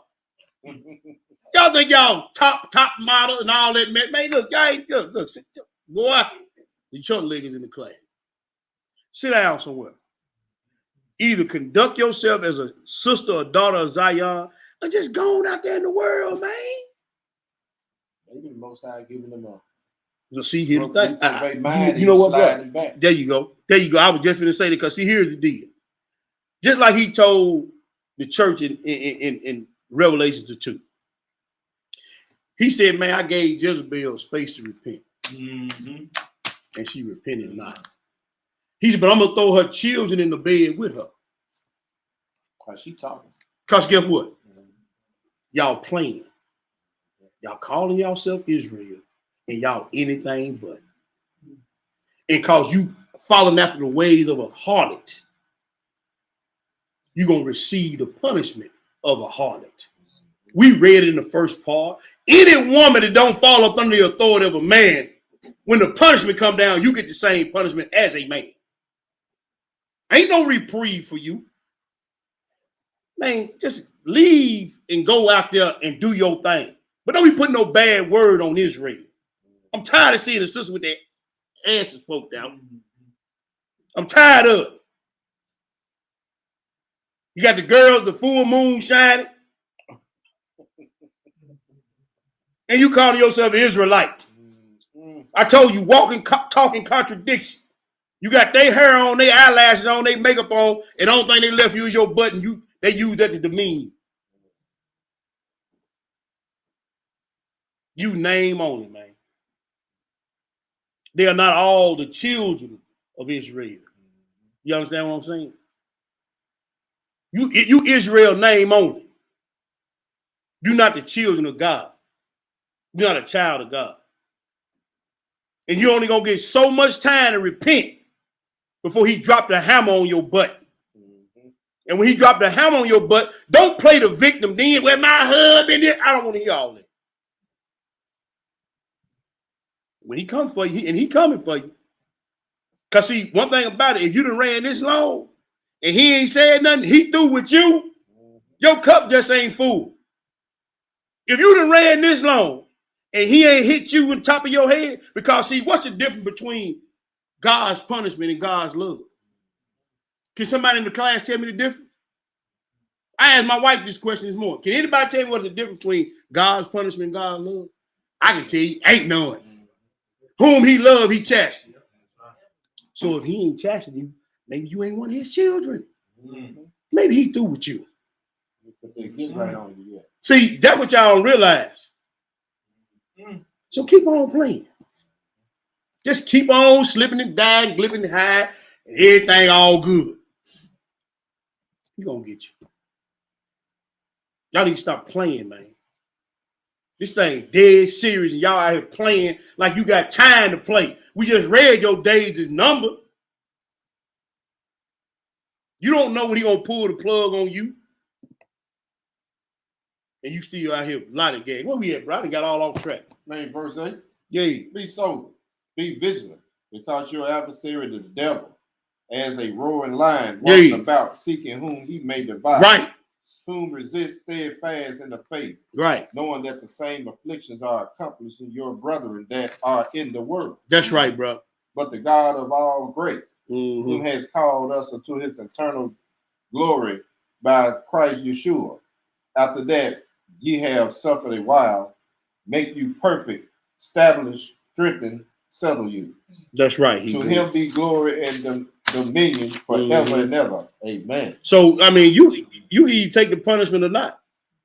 That's basically. Hey man, if you under the punishment, then all praise to the Most High. I still got breath in my body. He whooping my butt. I'm giving him praise. I got time to change. But if you ain't feeling no heat from the Messiah, then you might just need to go out there and enjoy yourself, because that's all you got coming. Let's look at this word harmony, which is we say it all the time, is shalom, peace. So shalom, figuratively, well, happy, friendly, also abstractly, welfare, i.e. health, prosperity, peace, do familiar, fair, favor, friend, great. So if you want to really bring that saying home to one of your Hebrew brothers and sisters, you say shalom aleichem, means peace be unto you and your household. So I'm asking the question again. How many Hebrew families or marriages really got peace in them? Everybody ain't doing what they supposed to be doing. Everybody ain't walking what they supposed to be walking. To bring that peace and that shalom. Let's go look at something, Hebrew. We'll go to Revelations 12. We getting down to the end of it. Revelations 12. Revelations 12. 1 through 2. Revelation 12, verse 1. Now, I'm finna show. Now, we talking about harmony, right? Right. So, everything bear witness of the Most High, correct? Now, we're going to show you even. Now, if one of these entities ever got out of whack, the world would crumble. It would be another frost or deep freeze like it was when the dinosaurs was on the earth. So, these things follow the law. Now, women, I want you every night y'all go to bed, I want y'all to look outside and look up at the sky and look at the moon. Brothers, when you get up in the morning, see the sun's up, follow that same course. The moon changes. The moon has cycles. Sun ain't supposed to change. So why y'all jokers acting like women? I do not know. But y'all heard the sun constant now. Sun ain't got time to be in them feelings. The moon, she changed. You know what I'm saying? She got cycles. You know what I'm saying? Y'all jokers supposed to be constant. Moving and shaking. And guess what? The moon follow up behind the sun. The same opening he go out, she go out. Same opening he go in, she go in. But if you always change it like her, how she gonna know where to go? See the moon without the sun? No. Where do the moon get her light from? So y'all need to be moving just like the moon and the sun. And we finna read that. Yes, telling me without the Bible, we can learn how to be married. Go out there and look. Oh, okay. He put his laws in nature. Bro. He put his laws in nature, bro. Everything bear witness of the Most High. Law of marriage in nature, right? Yeah. What you got, Hebrew? You got your hand up? Or you? Oh, okay, go ahead.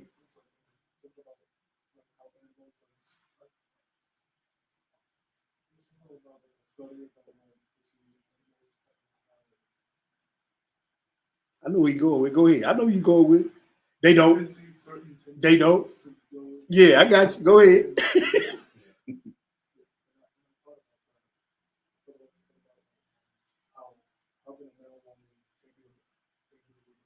Right.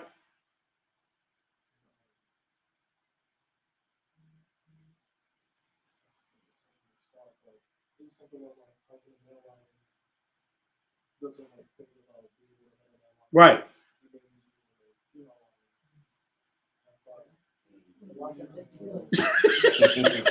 I feel right. Exactly. See, that's what I'm saying. Nature, everything in nature do what it's supposed to do.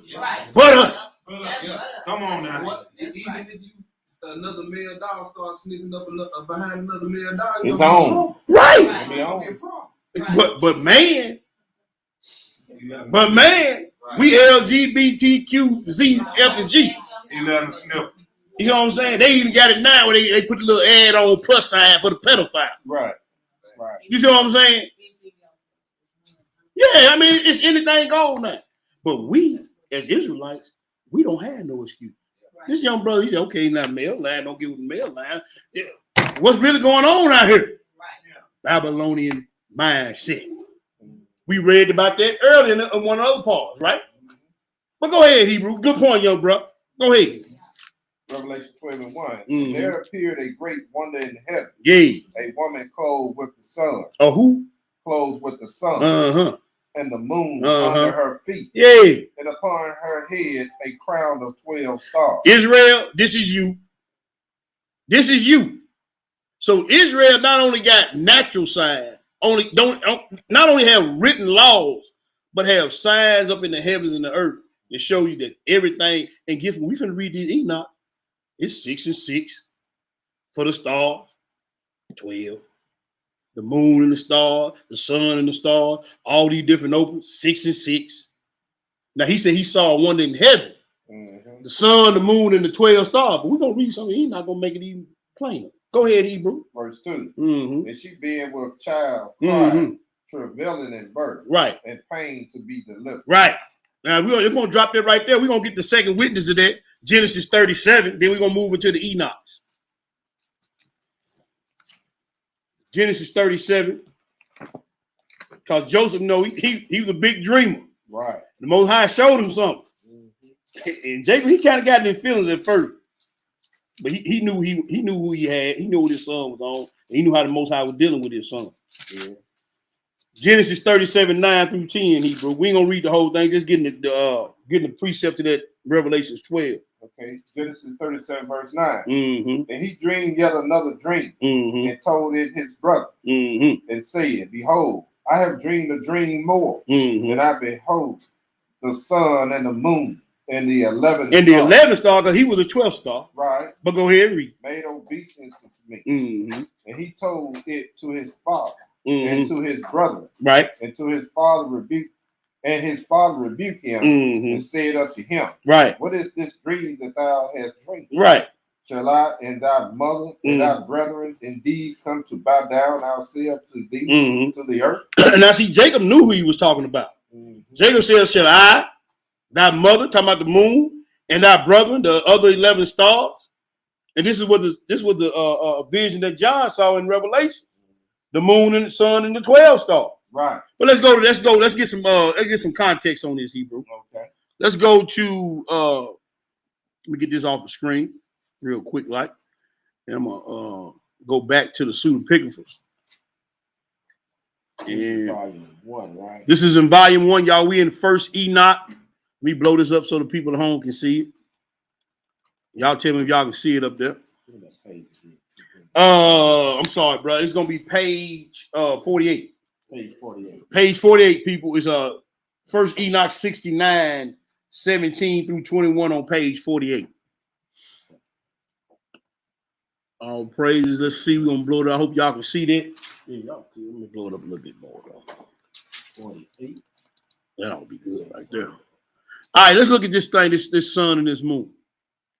All right, because this is what we can look at in nature and see the divine nature of things. Because he gonna say something in this Enoch, and I want y'all to pay close attention to. 17 through 21 Hebrew. When you get it, go ahead and read. Verse 17. The heaven was suspended before the creation of the world, and forever. By it, the earth was founded upon the water. Wait a minute. The earth was founded upon what? The water. Oh, now, this lesson ain't about this. But all you round earthers and flat earthers, When you get to reading this, you might have to take another look at what you believe in. And me and him talk about this all the time. I ain't gonna tell y'all where I stand on it because I'm working on the lesson. But y'all finna see something. Go ahead. From the hidden places of the mountains come beautiful water. From the beginning of creation and forever. Yeah. By that oath. By that what? Oath. Oh. The sea was created. Oh. Oath. It's an oath. That's an oath. It's a vow. Yes, sir. It's a promise. It's a command. It's a command. Okay, go ahead. And he put down for it a foundation of sand which cannot be transgressed. Right. At a time of his anger. Right. From the beginning of creation and forever. And by that oath. By that same oath. The death are made firm. They stand still and do not move from their places from the beginning of creation and forever. Go ahead. By the same oath, the sun and the moon complete their courses. No, man, the sun and the moon do what they want to do. Complete their courses. They complete their courses. That's right. They complete what was given to them, what commanded to them. When he said, let there be light. Yes, sir. The greater light he made to rule the day, and the lesser light he made to rule the night. That's why the women always supposed to be up in the night watching. I wake up all the time. This woman sit up there praying. I'm like, tired, go to bed. The women up in the night watches. The women supposed to be up in the night watches. We looking at nature. The greater light rules the day. Huh? That's right. The lesser light rules the night. And gonna guide these stars too. We're gonna read that. Go ahead, bro. And do not deviate from the laws made for them. That's right. From the beginning of creation. So you shouldn't be deviating from your marriage contract. You shouldn't have no problem with submissiveness and obedience. That's what you signed up for. I ain't signed up for all this. Yes, you did. Yes, you did. It's in the contract. It's in the contract. See, all this stuff was hid before you made the deal. Yeah. But see, but you know what though, bro? We're gonna do something later on, y'all. Not like we're gonna do the ketubas. We're gonna pull up a ketuba and we're gonna show y'all. That is an Israelite marriage contract. All prayer. You ain't getting out of it. So it ain't no crazy. No. You signed up for this. That's what you wanted. Do you like me? Check box yes or No, they don't do you like me nothing.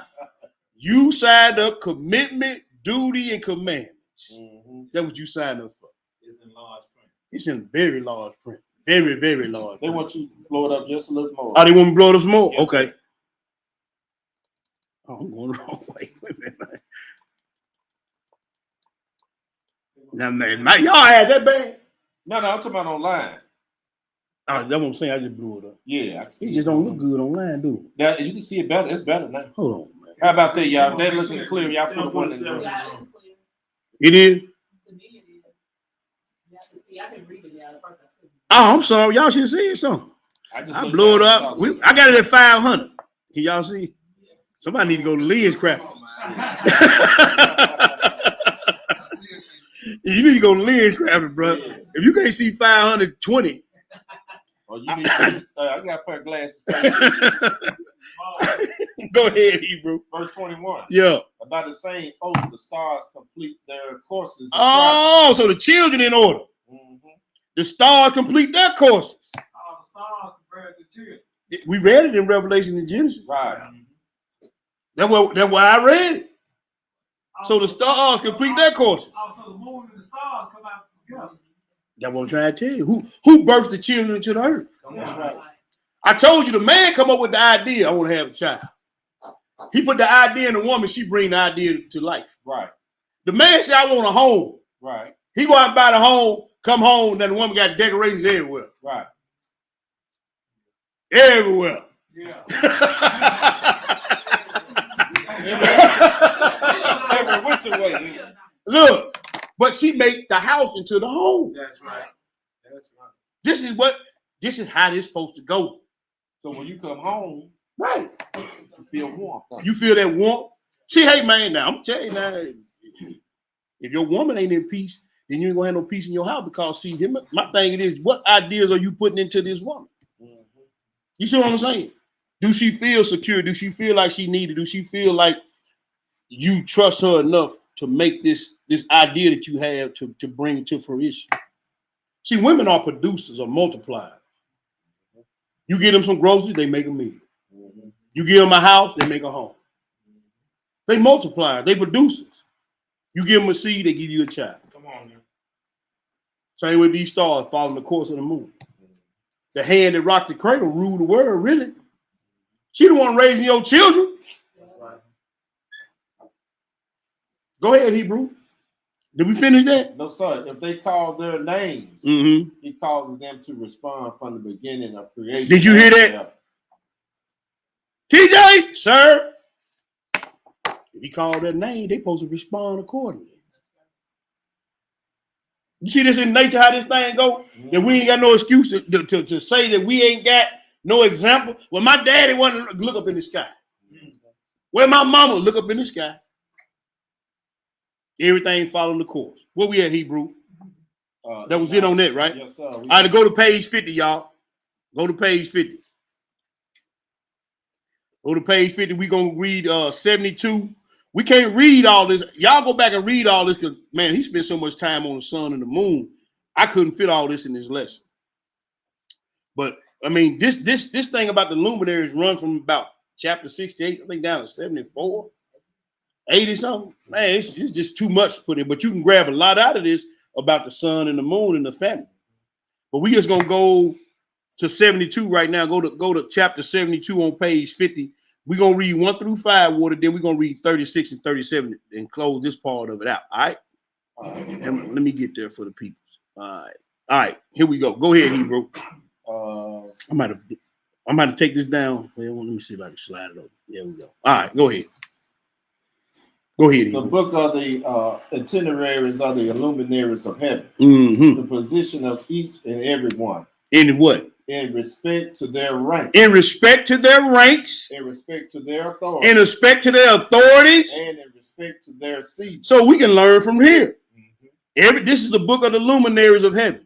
And he said in respect to their ranks. In respect to their authority. So now everybody got a place. Everybody got a space that they need to be fulfilling. Don't nobody, the moon ain't going to try to do what the sun do. And the sun ain't going to try to do what the moon do.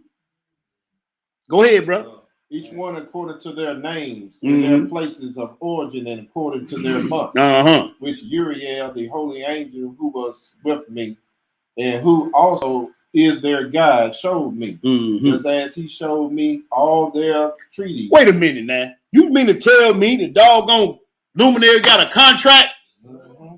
How you gonna break yours? You can't break yours. They got contracts on them, man. And each one of them cannot get out of their contract.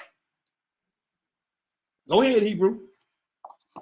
Just as she showed me all their treaties and the nature of the years of the worlds unto eternity, to the new creation which abides forever is creation. So now I know when their contract run out. Right. He said, I'm going to create what? New heavens and new earth. Until he said the old heavens and the old earth will pass. Right. See, their contract got a time limit on. That's right. Ain't gonna be no need for the sun. And guess what? These contracts were made before the earth was made. We can go to Proverbs 8 and show you that. But where we at, Hebrew? Verse 2. Read it. This is the first commandment of the luminary. The sun is a luminary whose egress is an opening of heaven. Right. Which is located in the direction of the east. And whose egress is another opening of heaven located in the west. I saw 6 openings through which the sun rises and 6 openings through which it sets. Oh, 12 openings. Oh, okay. He said, he said when the heaven and earth created, he said everything according to the 12 tribes of the children of Israel. Go ahead. And the moon also rises and sets through the same opening. She do what? Rises and set through the same. So the same openings the sun go through, the moon got to go through. Right. So she ain't got no business doing something her husband he ain't doing. Come on now. So if he ain't doing it, why you doing it? Right. If he ain't going to Sunday church, why you taking? Come on, man. Speak on that thing. I'm trying to figure it out. Yep. If he going to Shabbat class, right? Don't you think you need to be at the Shabbat class? Come on. Because guess what? How can two walk together except they be agreed? Yes, sir. Right. See how this thing works? Mm-hmm. If he come in the back door, why you coming in the front door? Come on. He's not at the Thanksgiving celebration. Come on. You don't need to be at the Thanksgiving celebration. Well, we doing it for the kids. Yeah. None of my kids ain't going. They said they want to do it. Well, if my kids, you see what I'm saying? Right. So here is the in and out, the back and forth that we see in some of our Hebrew Israelite marriages. Right. People out of order, out of their boundaries, but go ahead. And they are guided by the stars together. Oh, together. Yes, sir. So the children need both of them. Right. With those who they lead. Oh, okay. They are 6 in the east and 6 in the west heaven. Uh-huh. All of them are arranged one after another in the constant order. Go ahead, Hebrew. There are many windows, both to the left and to the right of these open. Uh-huh. First, there goes out the great light, whose name is the sun. Whose name is the sun? Its roundness is like the roundness of the sky, and it is totally filled with light and heat. The chariot on which it ascends is driven by the blowing wind. The sun sets in the sky in the west and returns by the northeast. Where you at, Hebrew? Okay, go ahead. I see you. Go ahead. The sun sets in the sky in the west and returns by the northeast in order to go to the east. It is guided so that it shall reach the eastern gate and shine in the face of the sky.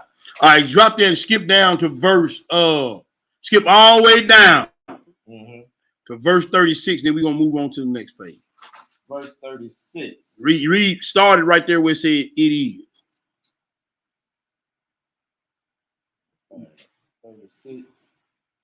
We'll start at 35. Read 35. We'll say, thus this is the order for. Thus this is the order of the course of the movement and the settlement of the sun. Now, you see all that. See, that's why I said y'all got to go back and read all that on your own. He's still talking about the sun all the way down in these next 3 or 4 chapters.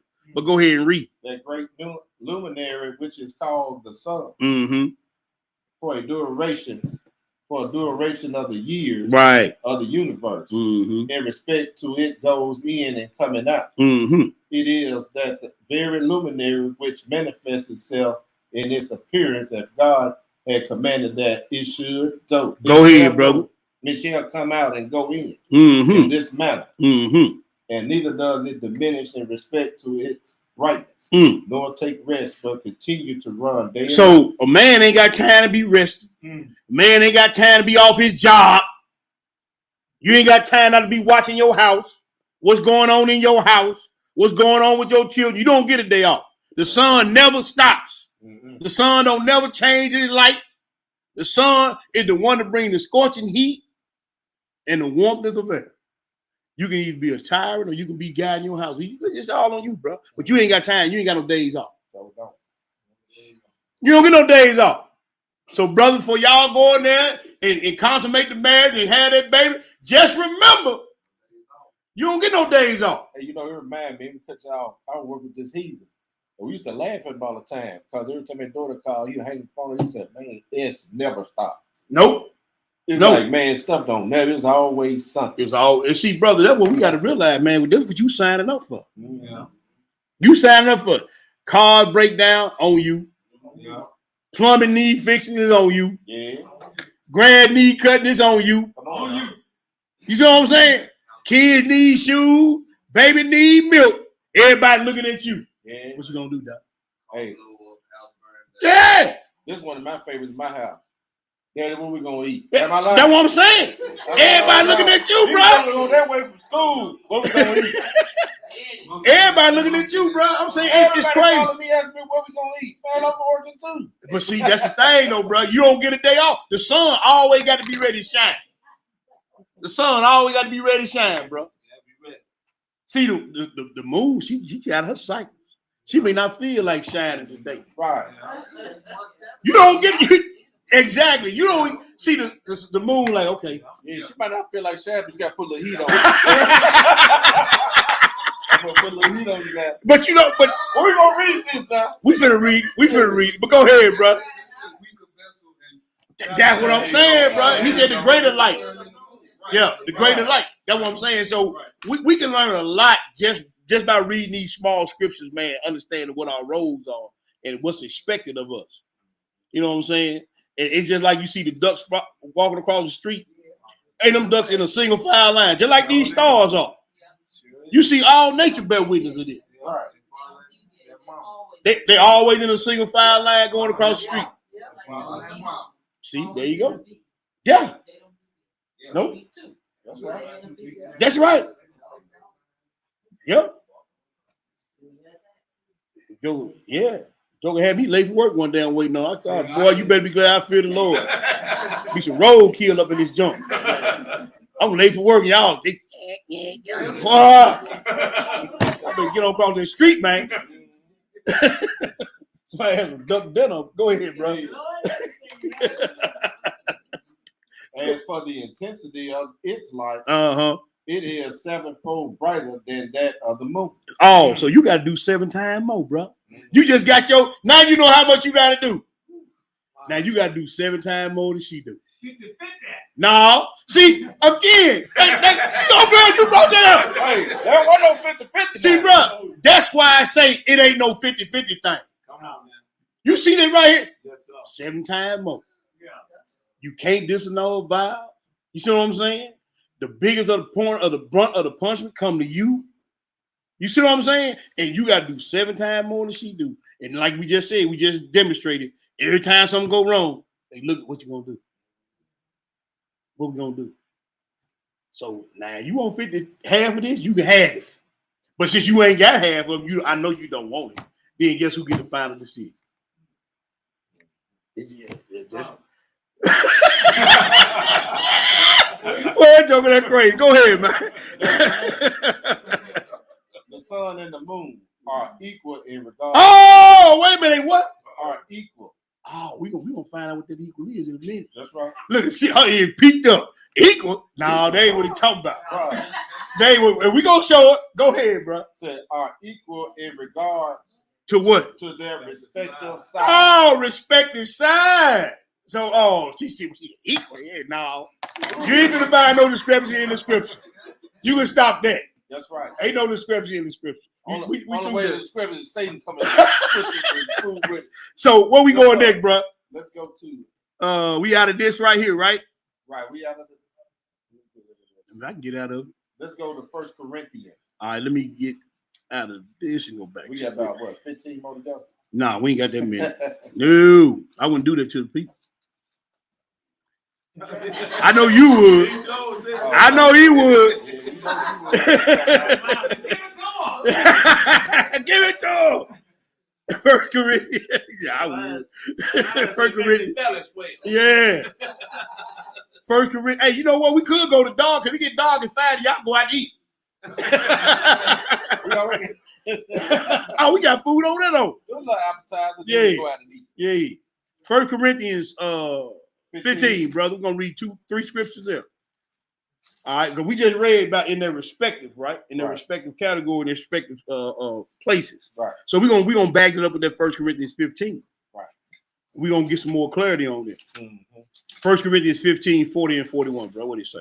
There are also celestial bodies. It's celestial bodies? And bodies terrestrial. Uh-huh. But the glory of the celestial is one. Uh-huh. And the glory of the terrestrial is another. That's right. There is one glory of the sun. Oh, okay. And another glory of the moon. So, respectively, in their places, there's glory for both the man and the woman. Right. See, you walking in your, you see what I'm saying? Like you said, in their place. You in your place. Don't let the world tell you, yeah, I wouldn't be doing that man care. Don't fall for the. Don't fall for it. She ain't got nobody anyway. And if she do got somebody, he don't want. Right. You know what I'm saying? Don't fall for folly, man. So she ain't part of. Walk in your glory, sister. Walk in your glory, brother. Be who God has called you to be in this thing, and man, be glad in that thing. It's glory in that. I agree. I had a joke years ago. Oh man, you a family man, man. I was young, me and Red, we had been married maybe about 10 years. I was still, we got married young, but he's, oh man, you a family man, man. You ain't hitting on nothing, man. I said, boy, if you don't get away from me. He said, man, you up there smoking turkeys and all that, man. Yeah. All right, man, let's go on to the casino. I said, bro, I got me and my family, man. Yeah. See, people gonna try to shame you, even in this Israelite walk. Yes, sir. Man, look, bro, bump all that. You go on out there, I be looking at your new 5. Right. You be on there. You're a family man, but he want to go to Chuck E. Cheese for ducks. So T-Book, the sun supply the heat. Yes. Mm-hmm. The moon supply the coolness, right? Yeah. Both of them supply light. Yeah.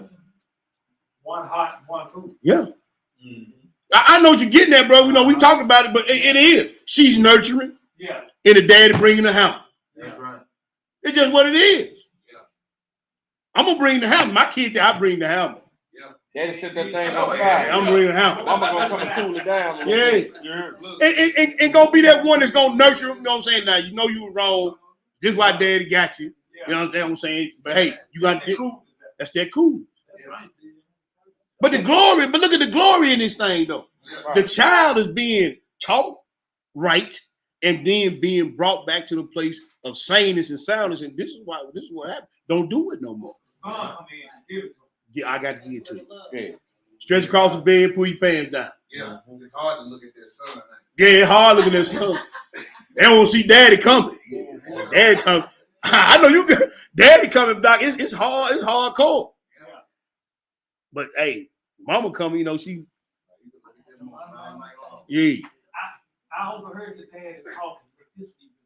Yeah. Trying to soften the blow. Yeah. But go ahead, Hebrew. That was it on that. No sir. Go ahead. There is one glory of the sun and another glory of the moon and another glory of the star. That's right. So one star different from another star. And each child different from the other. Go ahead. In glory. So each child different. Just as the sun and the moon are different. I can deal with I got 3 daughters. And I know how to deal with each and every last one of them. The oldest one, I gotta almost treat her like I treat him. That's just hard-headed, man. All the stars different. They got different names. The middle one, boy, tough, want to be tough, but it was fragile as a doggone piece of glass. And that baby girl, she just won't let it. How old time? Still coming there and lay on my chest. Still, I be laying in bed, daddy. I can't just go hard in the paint on her because she ain't gonna be able to take it. She's fragile. You know what I'm saying? She's fragile. I had to let the Lord get her. Sent her on out there. I said, Lord, give her everything she wants. Just don't kill her. What about TJ? Hey, look at brother. You see where he's at? You know, they gonna sit right there. But I'm saying each star is different. Right. Hallelujah. You see what I'm saying? And you fathers and mothers, you got to know how to deal with that. You know what I'm saying? I didn't coddle my son. I didn't care if he had broke fingers, snotty nose. Man, get your butt up. Because guess what? When you got hurt feet, snotty nose, and then you got kids looking at you, you can't take a day off. You take a day off. You better look, bro. You better get up. But see, all women, we got them playing PlayStation and letting them stay at home. Man, look, bro, get your butt up. That's it. Because get what? My son seen me drag my leg behind me going to work. You see what I'm saying? Yeah, it's time to go. Rain, sleet, snow, I'm out there. They didn't see me catch the bus with a lunchbox and a tool bag in the rain. Yes. With some slides on. They didn't seen it. So get what? He can't grow up and say, man, I. But they'll never see the man do that. That's right. Then they got an excuse. Yeah, but they don't have nobody having their life. That's it, bro. That's what we done for. But go ahead. Where we going to the next one, bro? 1 Corinthians 11. Try to wrap this on up. 1 Corinthians 11. Yes, sir. We're going to read 7 through 12. Then we're going to move to, I hope, the last one. No, it ain't going to be the last one. God, dog. I ain't going to tell y'all the last. We ain't going to read the last. All right. All right, go ahead, bro. 11 and 7. 11, 7 through 12, I'm sorry. 1 Corinthians chapter 11 and verse 7. Yes, sir. Reads, for a man indeed ought not to cover his head. For as much as he is the image of the glory of Yahweh. The what? The glory. Yes, sir. Oh, okay. But the woman is the glory of the man. Oh, wait a minute. Just like the moon gets her light from the sun, I can look at every woman's face and tell what kind of dude she got. I'm looking at her face. Shit, Dad, you got sorry. I'm looking at her. I can look at her. I see him out in the street. She, what you mad for? Yeah. Give me your husband right there. He walking 15 feet in front of him. I'm looking at this stuff. The men, your wife is a direct reflection of you. If you sorry, she gonna be sorry. If you unhappy, she gonna be unhappy. Make a decision and do something. That's all I'm saying. But we looking at the moon get her light from the sun. So she reflecting off the sun, just like your wife reflecting off you. So some of y'all brothers need to tighten up. Some of y'all need to tighten y'all backstroke up, as they say. So when I see y'all on the street, all I do, I'm looking dead at your wife. Oh yeah, he's sorry. That's all you gotta do. Yeah. You see what I'm saying? Or if I see him with his head down, oh, she running the house. It ain't even hard to figure out. Go ahead, Hebrew. Verse 8. For the man is not of the woman, but the woman of the man. Right. Neither was the man created for the woman, but the woman for the man. Now I know it's a hard pill to swallow, but it is what it is. We've been over that before. Go ahead. For this cause ought the woman to have power over her head because of the angel. Now, man, I'm gonna tell y'all something about that right there. And the more I get understanding on that, boy, the more I'm scared for my sisters. The more I read that book of Adam and Eve, the more I read Enoch, and the more I read Jasher, I'm scared for my sisters. Because I say I'm scared for my sisters, I'm talking about the rebellious ones. Because, man, these angels at y'all. They at y'all, man. They at y'all. We just read in that first scripture in the lesson. He said, man, I got at you through your wife. Yeah. I got at you through your wife. Job, he said, I'm gonna make him curse you to your face. Yeah. But when she asked Job, who was that talking through Job's wife? He said, curse God and die. They at y'all, man. And he said, man, I looked and the devil was standing behind my wife. He said, you don't see the devil standing behind you? Every time. Ahab, his wife. Every time, man. I pray for my sisters, man, because I'm telling you, every time some drama come down, you look and I'm turning around, man, what is wrong out here, bro? But these brothers, y'all ain't on y'all job either. Because y'all ain't praying for y'all women. Y'all ain't being watchmen over the house. Y'all ain't being guarding over the house. Because if you was, everything good or bad come to your house got to come by you first. And I know you'd have been in the bed, because I done been in the bed. In the most I tell you, get up and start praying. I know you done walked in the house and felt that energy. And you just, man, I'm tired. Give me a drink. I know, because I done it. And then when I don't do nothing, something jump off. So every time you get that inclination, he giving you the heads up. You know, the angels go up every day and get a report to God, right? That's when Satan come in. Oh, they going up and talk to God now. So guess what? He catch over there by himself, and you go over there and whisper in her ear, and now you got drama in your house. And you wonder, man, where in the hell did this come from? You weren't on point, bro. You weren't on your job. You weren't looking. You weren't praying. You weren't watching. That's how you got in here. So blame yourself next time. Go ahead, bro. Verse 11. Nevertheless, neither is the man without the woman. Right. Neither the woman without the man in the Lord. That's what we just got through reading. There's glory of one, there's a glory of another. But hey, both of them are equal in their respective places. We read that in the Enoch, right? So we're reading the same thing again. Go ahead. 12. For as the woman is of the man, even so is the man also by the woman, but all things of Yah. That's it. Skipping all over the place, man. Hold on, y'all. Let's go to the next place. Let's go to the next place. Here I am. Nope, that ain't what I want. There we go. All right, let's go to the next place. Let's go to where we at. What are we at? Proverbs 18. Proverbs 18. Now I want to say this right here because this is another thing we got to dispel this myth about good marriages and whatnot. And I'm talking to the brothers on this. Brothers, you do not find a good relationship or a good marriage. You find a wife that is good or that is godly. So once again, if you ain't inquiring her speech, if you ain't checking her out, see how she moves and vibrate now as far as keeping these commandments, you might want to make another choice. Just because her hips is wide and her waist is thin, you might not want to make that choice. Because you may end up with a Jezebel that will give you nothing but grief the rest of your days. Women, you do not deserve or find a good relationship for marriage. You help build one. Ain't nobody in this room that's married went into this thing or went into your marriage or relationship, everything perfect. It's a building process. It's something that you have to work on and work at on a daily basis. Been married 35 years, I'm still trying to figure it out. So you working every day, all day. This what you wanted. So this is what you got to do. Proverbs 18 and 22, Hebrew. What it say?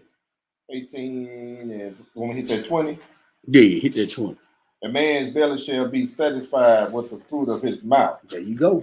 And with the increase of his lips shall he be filled. So you wanted it, you got it. Yeah. Go ahead. Verse 22. Go ahead. Whoso findeth thy wife find a good thing. Find a good thing. And obtain the favor of the Lord. See, some of y'all still only around because you're white. I know. I'm a living witness. Hey, man, sometimes the only reason why the Most High shine down on you because you got that woman. Mm-hmm. He said, obtain favor of the Lord. That's right. Oh, see, sometimes you out there doing your little do when you shouldn't. Uh-oh. I'm just keeping 100. He bring that. He could have brought the hammer all the way down on me. I'm standing inside an electrical switchgear, bro. I got engulfed in flame. But hey, he knew I had a family to take care of, so he seen fit for me to come up out of there. Mm-hmm. See, obtain favor of the Lord. That's right. See, we take a lot of that stuff for granted. You felt a little heat from the Father. Man, look, my face was color that sign up there. Head swole up 5 times the size he is now. Hey, but he gave me favor though. You see what I'm saying? Hey, all right. we playing, but hey, he dead serious about this thing. Yes, sir, boss. I'm on the track now. I'm on do this. Colossians 2:6, chapter 2, bro, 6 through 9. When you get it, Hebrew, go ahead and read. And for you have therefore received Christ Jesus the Lord. Mm-hmm. So walk ye him. That's right. Walk ye in him. That's right. Rooted and built up in him. Yeah. Established in the faith. Yeah. As ye have been taught. Yes, sir. Abounding therein with thanksgiving. Uh-huh. Beware lest any man spoil you through vain what? Philosophy. That's right. And vain deceit. That's right. After the tradition of men. After the traditions of men and what? After the rudiment of the world. That Babylonian mindset you got to get rid of. Right. They'll spoil you through that vain philosophy. It's for nothing. It equals to nothing. It adds up to nothing. We got to go back to our ways and our heritage. It's in this book. Because the rudiments of this world, the ways of this world, is vain. It's for nothing. Total God. Go ahead, Hebrew. Read down to verse 10 for me. Verse 9. Mm-hmm. For in him dwelleth all the fullness of the Godhead. That's right. And ye are complete in him, mm-hmm. which is the head of all principalities and powers. See, if you complete in Christ, why you worry about what Big Mama I'm talking about? Mm-hmm. If you complete in him, why you worry about what your partners and your girlfriends talking about? If you complete in him, I don't have to worry about what nobody's saying. If I'm complete in him, and ain't nobody gonna be able to tell me how I'm gonna serve the Lord. Come on now. I'm complete in him. Let's go to the next place, bro. Perfection. Mm-hmm. Like I said, I can't tell.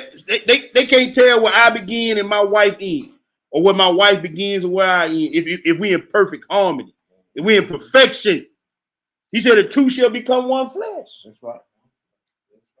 Like-minded. We read about like-mindedness. Being on the one accord, the same page. Got to be. This is what he's been trying to tell us from the beginning. One flesh, one nefesh,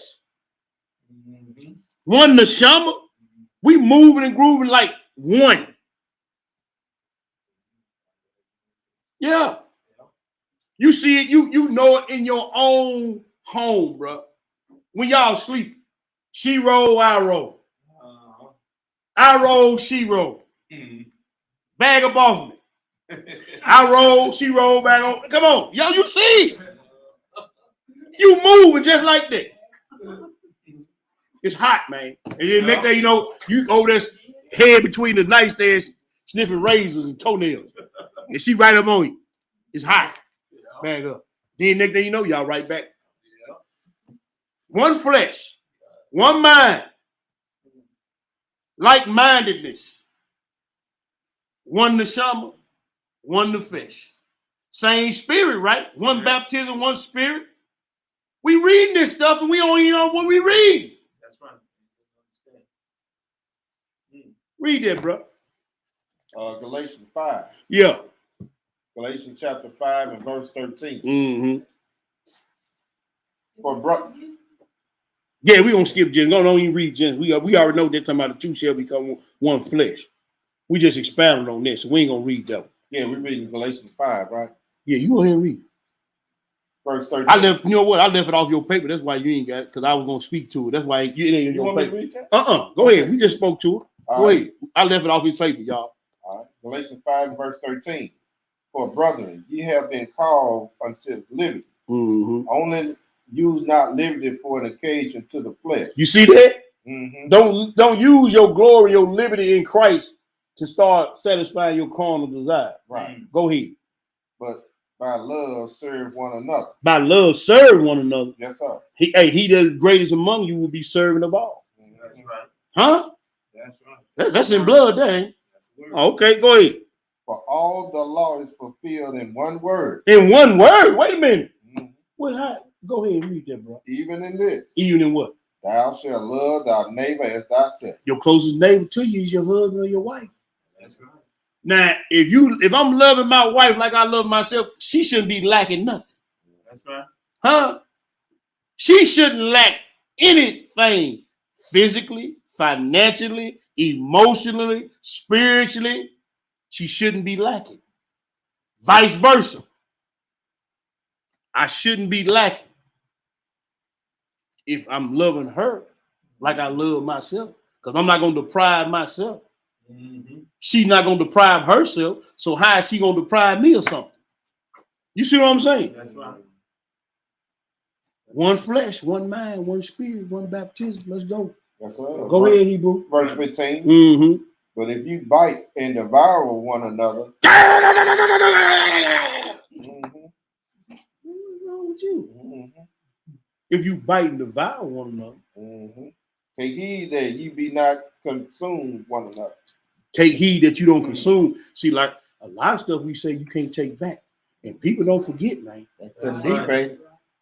See, if you devour each other with them words, man. See, them words, boy. That energy that come out your mouth. That's right. Your mama said you wasn't gonna be nothing, and you ain't nothing. Gonna be just like your dad. Well, you know your mama, she was loose legged out there in the street like you gonna run. But see how that back and forth get started. Yeah. You know, that's right. The book tell you in Thessalonians, study to be quiet. Yeah. I heard a brother or a sister misquote that said the women need to study to be quiet. Men do too. It don't say women study to be quiet. It said you should study to be quiet. Mm-hmm. All y'all. Everybody. Study to be quiet. Mm-hmm. Well, you through with that, Hebrew? Yes, sir. Where we going now? Jeremiah 44. Uh-oh, this is gonna get ugly right here. Yes, sir. Jeremiah chapter 44. There we go. Because hey, to everybody, I want to at least get to this slide right here, because everybody, whether you want to admit it or not, at one time thought or said out loud that this walk and this word was too hard to do. Now, I'm going to admonish you after we read these, stop saying that. Because we're going to read something, you keep on saying it, something going to happen to you. Uh-oh. Stop acting like, and see, actions speak louder than words. That's right. I ain't going to Shabbat class. Mm-hmm. I ain't doing it. I don't feel like doing it. Stop doing it. Mm. I'm asking y'all, I'm begging y'all, I'm pleading y'all, because once I got some understanding on this, it's he finna tell you something now. Yeah. Because see, that's what we get there. I want to show you, that's where we get that word master from the slaves. Mm-hmm. Because that word master means bird. That's what a master was. He's a bird. He was a taskmaster. Mm-hmm. And the word for bird in Hebrew is master. Mm-hmm. Just learning something on our way to learn something. Yeah, right. But if you call your wife, your husband, your marriage, your family a bird, he gonna remove it from you. Mm. But we're gonna read that. Yeah. Jeremiah, yeah, Jeremiah 44, Hebrew. Let me get there. I've been running my mouth, should have been flipping. Jeremiah 44. We're gonna pick it up at the 1, read 1 through 3, then we're gonna read 15 through 30. Through 23. I'm sorry. 44. When you get it, Hebrew, go ahead and read.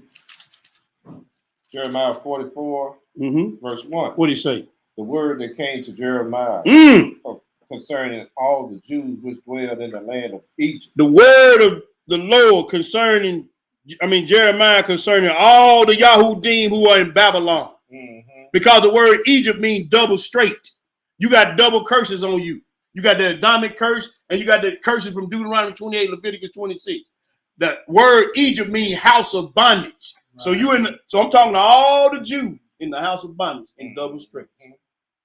That's what he's talking to. Even to this day, brother. Mm-hmm. You in double straits. Go ahead and read. Which dwell at Migdal. And at Tapanus. And at North. Y'all know who North is? Memphis, Tennessee. With the big pyramid down. You still in Egypt? Yeah. See, all these are places in Egypt, and Egypt represents the house of bondage. Mm-hmm. So to all the Yahudim that is still in bondage. Mm-hmm. Go ahead and read. And in the country of Patros, go ahead. Thus saith the Lord of hosts, the Elohim of Israel. You have seen all the evil that I have brought upon Jerusalem and upon all the cities of Judah. Yeah. And behold, this day they are a desolation, and no man dwelleth therein. Yeah. Because of their wickedness, which they have committed to provoke me to anger. Right. And that they were to burn incense. Right. And to serve other gods, whom they knew not. Right. Neither they yet nor your father. Skip all the way down to 15, bro. Verse 15. Then all the men which knew that their wives had burned incense unto other gods. Stop. Now, brother, y'all know what y'all wife doing that ain't godly. Y'all done seen it. Y'all done heard it. Y'all know about it. So guess what? You ain't getting out of it either. Well, man, she did that. Like Adam. With a woman you gave me. He didn't take that excuse then, he ain't taking it now. So don't even try to throw that excuse out to the Most High. Well, Lord, know the woman you gave me, right? She did not. Now listen, read that. Go ahead back at the top and read through, bro. Then all the men which knew that their wives had burned incense unto other gods, and all the women that stood by, a great multitude, even all the people that dwelled in the land of Egypt, and Patros, answered Jeremiah, saying, now look what they finna say to the man of God. What they say, bro? As for the word that thou hast spoken unto us in the name of the Elohim, what? We will not hearken unto now, thee. Do you see these bold women? These hard-headed, rebellious, narcissistic women? They say, hey, man, as the word you done spoke, y'all say the same thing to us. We be up on Shabbat night and on Shabbat day. Man, the word you talking about, I ain't doing that. You crazy. You got me messed up, man. That's what y'all saying. Y'all ain't saying out y'all mouth for your actions. He said, man, and guess what? The Most High, he reading your mind. As for the word that you done told us, T, man, we bump you, man. We ain't doing that. That's you talking. You that's your spin on it, brother. I don't see it like that. But he can tell y'all something. Go ahead. Verse 17. But we will certainly do whatsoever things goes forth out of our own mouth. Oh, no. To burn incense unto the Queen of Heaven. Yay. And to pour out drink offerings unto her, as we have done. We and our father. We and our father. Our king Mm-hmm. and our princes in the cities of Judah. Right. And in the streets of Jerusalem. For then had we plenty of victuals. See, they didn't know that the reason why you didn't have victuals in Jerusalem, why you had victuals, in Jerusalem, because the Most High was trying to show you some mercy. See, they think because they in their sin, he didn't hit their tops then, that it was all good. See, that's what I be trying to tell people, man. Just because he letting you run a long time, don't mean you getting old. You just getting back. Yeah, something ain't full yet. You know what I'm saying? Your cup just ain't full. See, that's what I'm saying. They running their mouth to the man of God against the word of God. And they think, man, see, we was in Jerusalem, man. We had plenty to eat. We doing what we want to do. Well, why you think you got booted out? Because he got tired of you doing it in his house. Right. That's why you got the boot. Go ahead, bro.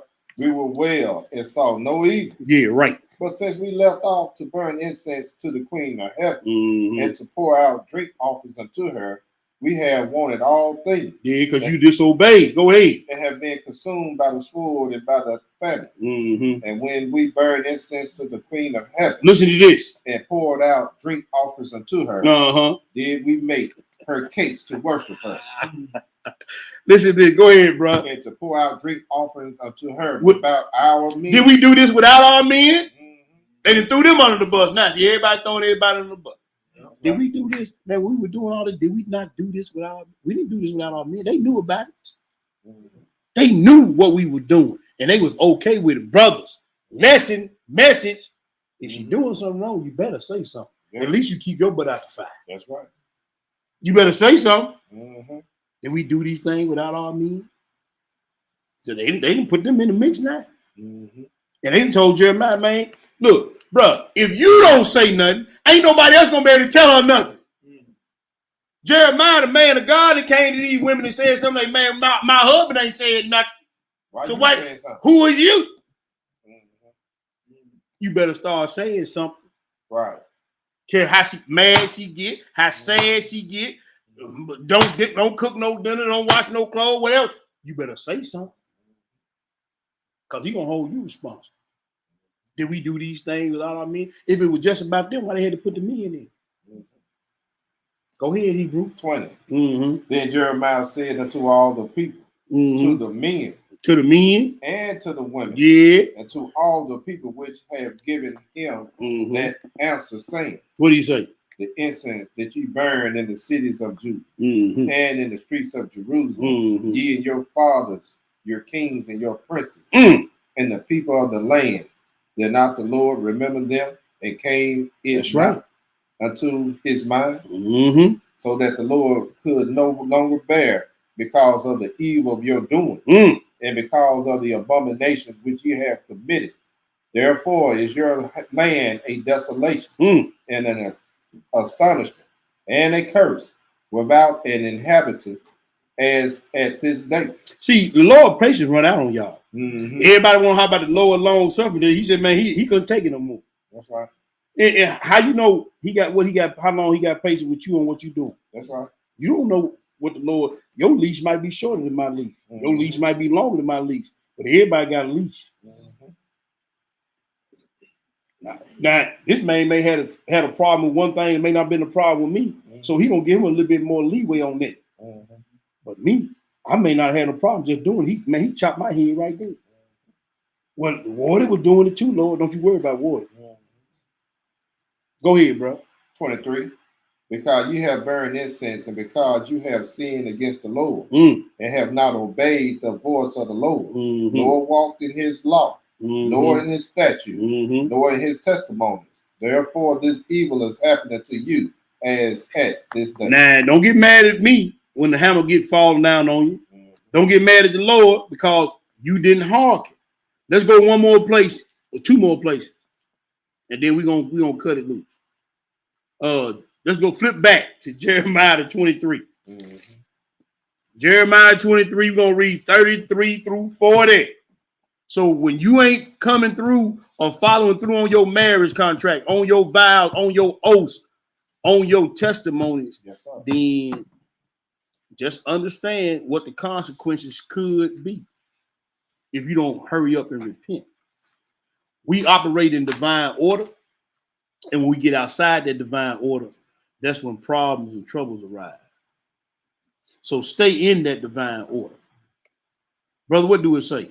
23 and 33. Verse 33. What does it say? And when this people, or the prophet, or a priest, shall ask thee, saying, what is the burden of the Lord? See, let me stop you right there.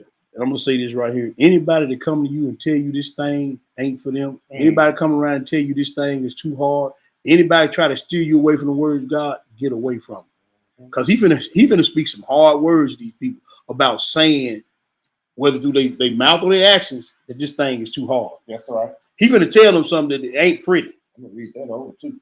When they come around, you say that, man, the burden of the Lord. When they say, man, they ain't saying the burden. They say this thing too hard. I'm tired. I don't want to do it no more. Get away from it. That's right. Go ahead, bro. What is the burden of the Lord? Mm-hmm.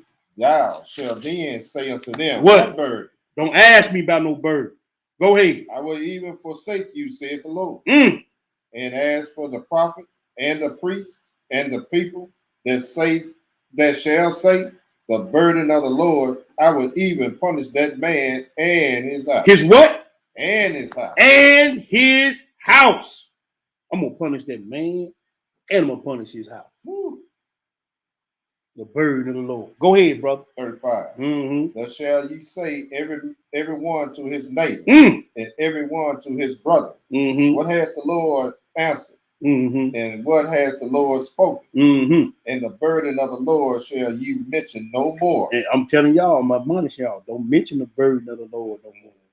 Don't say this walk is too hard. Don't say this walk is boring. Don't say this walk I can't have no fun. Don't say none of that because you calling the word of the Lord a burden, man. Don't let them words come out your mouth. I'm begging you on bending knee. Stop saying it. Because we finna read something. Go ahead. For every man's word shall be his burden. So every man's word. Mm-hmm. So that thing that fruit that you like to come out your mouth, you gonna eat that. Every man's word gonna be his burden. That's right. Go ahead, bro. For you have perverted the word of the living Elohim. Woo! Of the Lord of hosts, our Elohim. Thus shalt thou say. Go ahead, brother. Thus shalt thou say to the prophets, what has the Lord answered thee? And what has the Lord spoken? But since you say this word, the burden of the Lord, therefore, thus saith the Lord. Because you say this word, the burden of the Lord, and I have sent unto you, saying. Now, he just sent me to y'all saying, thou shalt not say the burden of the Lord. What? You shall not say the burden of the Lord. Therefore, behold, I, even I, will utterly forget you. Your name is wiped out of heaven. He can't remember your name has been blotted out. He said, I will utterly forget you. And what else? And I will forsake you. And I will forsake you. You're going to cry to him. He said he going to sit up in the heaven and he going to laugh at you. That's right. He going to mock at you when you call upon his name. He said, I'm going to utterly forget you and forsake you. And man, I'm going to be sitting up. He said the one in heaven going to laugh with you in derision because you said his word was a burden. I can't do it no more, boy. Man, I'm through with it, man. We heard that before. That's what you doing. You calling me word of burden. Go ahead, bro. And the city that I gave you and your fathers and cast you out of my presence. And I will bring an everlasting reproach upon you and a perpetual shame. And a what? Perpetual shame. It means they gonna never stop. That's right. You gonna go from one tragedy to the next tragedy, one shame to the next shame, one problem to the next problem because you called his word a burden. It ain't gonna never stop. When you fill that cup up, when he done heard enough and the angels have reported enough, man, I would not want to be you. Because you say this word, the burden of the Lord. And I have sent to you saying, you shall not say the burden of the Lord. I will forget you and forsake you. And your word is going to be your own burden. Read it, brother. Which shall not be forgotten. Will not be forgotten. Last place. That's in stone. That's in stone. Stop saying that. Stop acting it out. Love your husband. Love your wife. Love your neighbor as you love yourself. It's not a burden to be submissive. It's not a burden to be helpful and agreeable, sisters. It's not a burden. It's only a burden because you still clinging on to Babylon. What Big Mama and them have told you. What Auntie and them have told you. What your girlfriend. It's only a burden because of that. Brother, it's not a burden to be going home before the sun go down. It's not a burden to love your wife and your children. It's only a burden because you listen to them jackleg jokers out there in the street. That's the only reason why it's a burden. Uncle, the player uncle that told you, man, the wife got you on a short leash, don't you? Got you coming home early, oh, man, you hit Pat. That's why it's a burden to you. Right. See, y'all let them mess your head up. But you shouldn't be around anyway. They used to mess me up. Man, I ain't no him. I turn right back. I ain't no him peck, man. I just been pecked by the right hand. I turn the blues song on. Mm-hmm. See, don't let people, man, infiltrate your mind to the point it causes friction in your home. It causes she don't even know what's going on. Then you coming home, you trying to run me, ain't you? You picking a fight. Yeah, you come home picking a fight. She looking at her. You think you running me? She like, what's wrong with you? Yeah, I know you trying to run me. They already know. You hanging out with your uncle. Yeah. Uncle, ain't it? She come home, hang with her cousin, her sister. Like, what we eat? I don't know what you eat. I already ate. Where they come from? Letting people penetrate, man. That's right. 1 John 5. 1 John 5.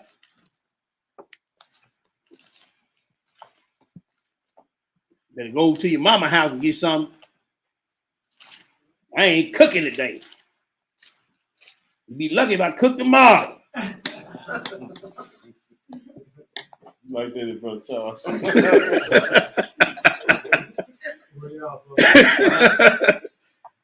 1 John chapter 5, man. He said, my words and my work is not grievous.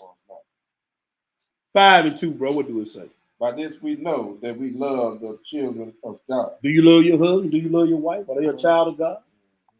That's right. Go ahead. When we love Yah, do what? And keep his commandments. And keep his commandments. For this is the love of Yah. What is it? That we keep his commandments. Oh, so she make me feel. He make me feel. There ain't no love. We just read what love was. That's right. Aha. The commandments. That's right.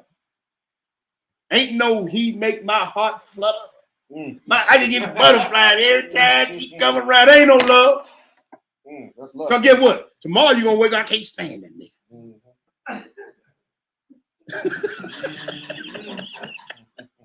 Y'all know y'all done it. Cause look, keeping it 100. Me and my wife been 35 years. Every day you wake up, you ain't gonna want to be married. Cause guess what? That means you gotta commit. That means you gotta do. That means you got to serve. That means you got to give. You don't feel like doing it every day. Don't lie. But guess what? I made the vows. So now I got to follow through on commitment, duty, and commandments, man. And guess what they're going to make her do? Respect. What's they going to make him do? Respect. Oh, now we can get along now. We just read it right here. Consistent like the sun. You got to be consistent. Got to. Go ahead, bro. I'm going to read that from the top. Yes, sir. Verse 3. For this is the love of Yah, that we keep his commandments. And what? And his commandments are not grievous. What did folks say, man? For whatsoever is born of God overcometh the world. For whatsoever is born of God overcometh Babylonian chaos. And this is the victory that overcometh the world, even our faith. That's the lesson. Hallelujah. That's the series. Man, woman, the divine order of Babylonian chaos. Yes, with that, I'm going to turn it over to my brother for the announcements. All right, I'm going to get out of this. Sister, we will be meeting back here next Shabbat, Most High willing. We will be doing the Feast of Dedication. We need a menu, a quick menu, but not a whole lot. Because more than likely it'll probably just be us anyway. Don't put no meat down there, because me and Water, we doing the meats and we doing lasagna. I'm doing the meat. Yeah. We don't need no whole bunch of food, because ain't gonna hardly be nobody up in this joint. I say that, but then I don't know. But I'm telling you, ain't gonna. Food, hey, y'all got some heavy hitters out there. Yes, sir. But hey, next Saturday, right after the class. Right after class. Class B, hopefully be short. TJ going lesson. No, I'm doing it with him. Okay. So me and him doing it. We might start at 11 we o'clock. actually both had we had the lesson put together by now, but me and him both been kind of busy. But I'll make sure it ain't long. Cause I probably won't do a whole lot on my end. Right. So we'll be here next Shabbat, most high willing, and we'll do feast of dedication. And we have Gird Up Nation. Oh, let me put that up there. The men's prayer group, of course, you know. Let me put that up there. Gird Up Nation. Let me put that in honor. Matter of fact, in honor of our forefathers and forebrothers. Mm-hmm. Let me put this up on the screen for the Gird Up Nation prayer group. Here we go, right here. Right. So anyone who wishes got our beautiful brother Judas Maccabeus, the hammer. Got the hammer on there. Yes, sir. All right. For those of you who wishes to this is a civil holiday for us, you know what I'm saying? That's right, Hebrew. So if you want to come and fellowship, break bread with us, you know, eat spiritually and physically, just hit us on the email scrolling at the bottom. Y'all know how to hit us up on the email. So right. That's all I have, bro. Else got something. I don't have anything, bro. I'll keep.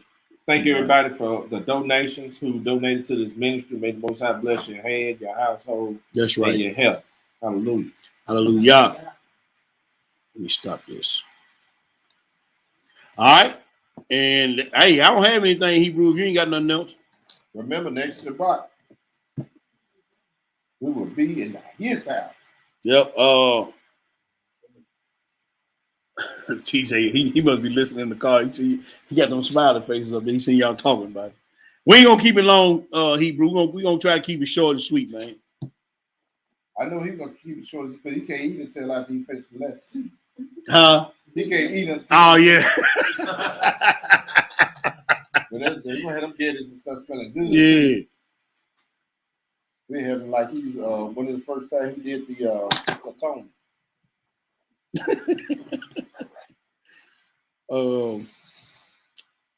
Yeah, I ain't got nothing, bro. We gonna turn out. You got something? I was gonna talk about that. Yeah. We ain't gonna bore the people with this. No. I know these jokers hungry, but all right, let's go and turn out, Hebrew. Oh, he's popping, man. Yeah, man.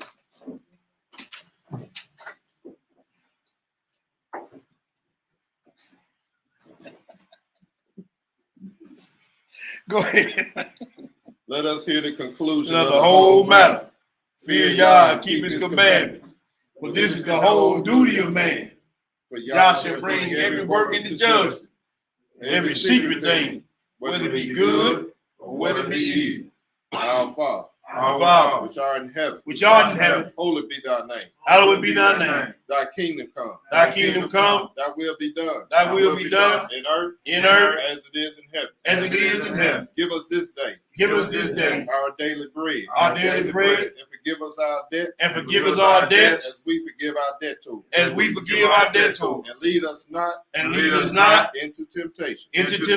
But deliver us. From evil. For thine is the kingdom.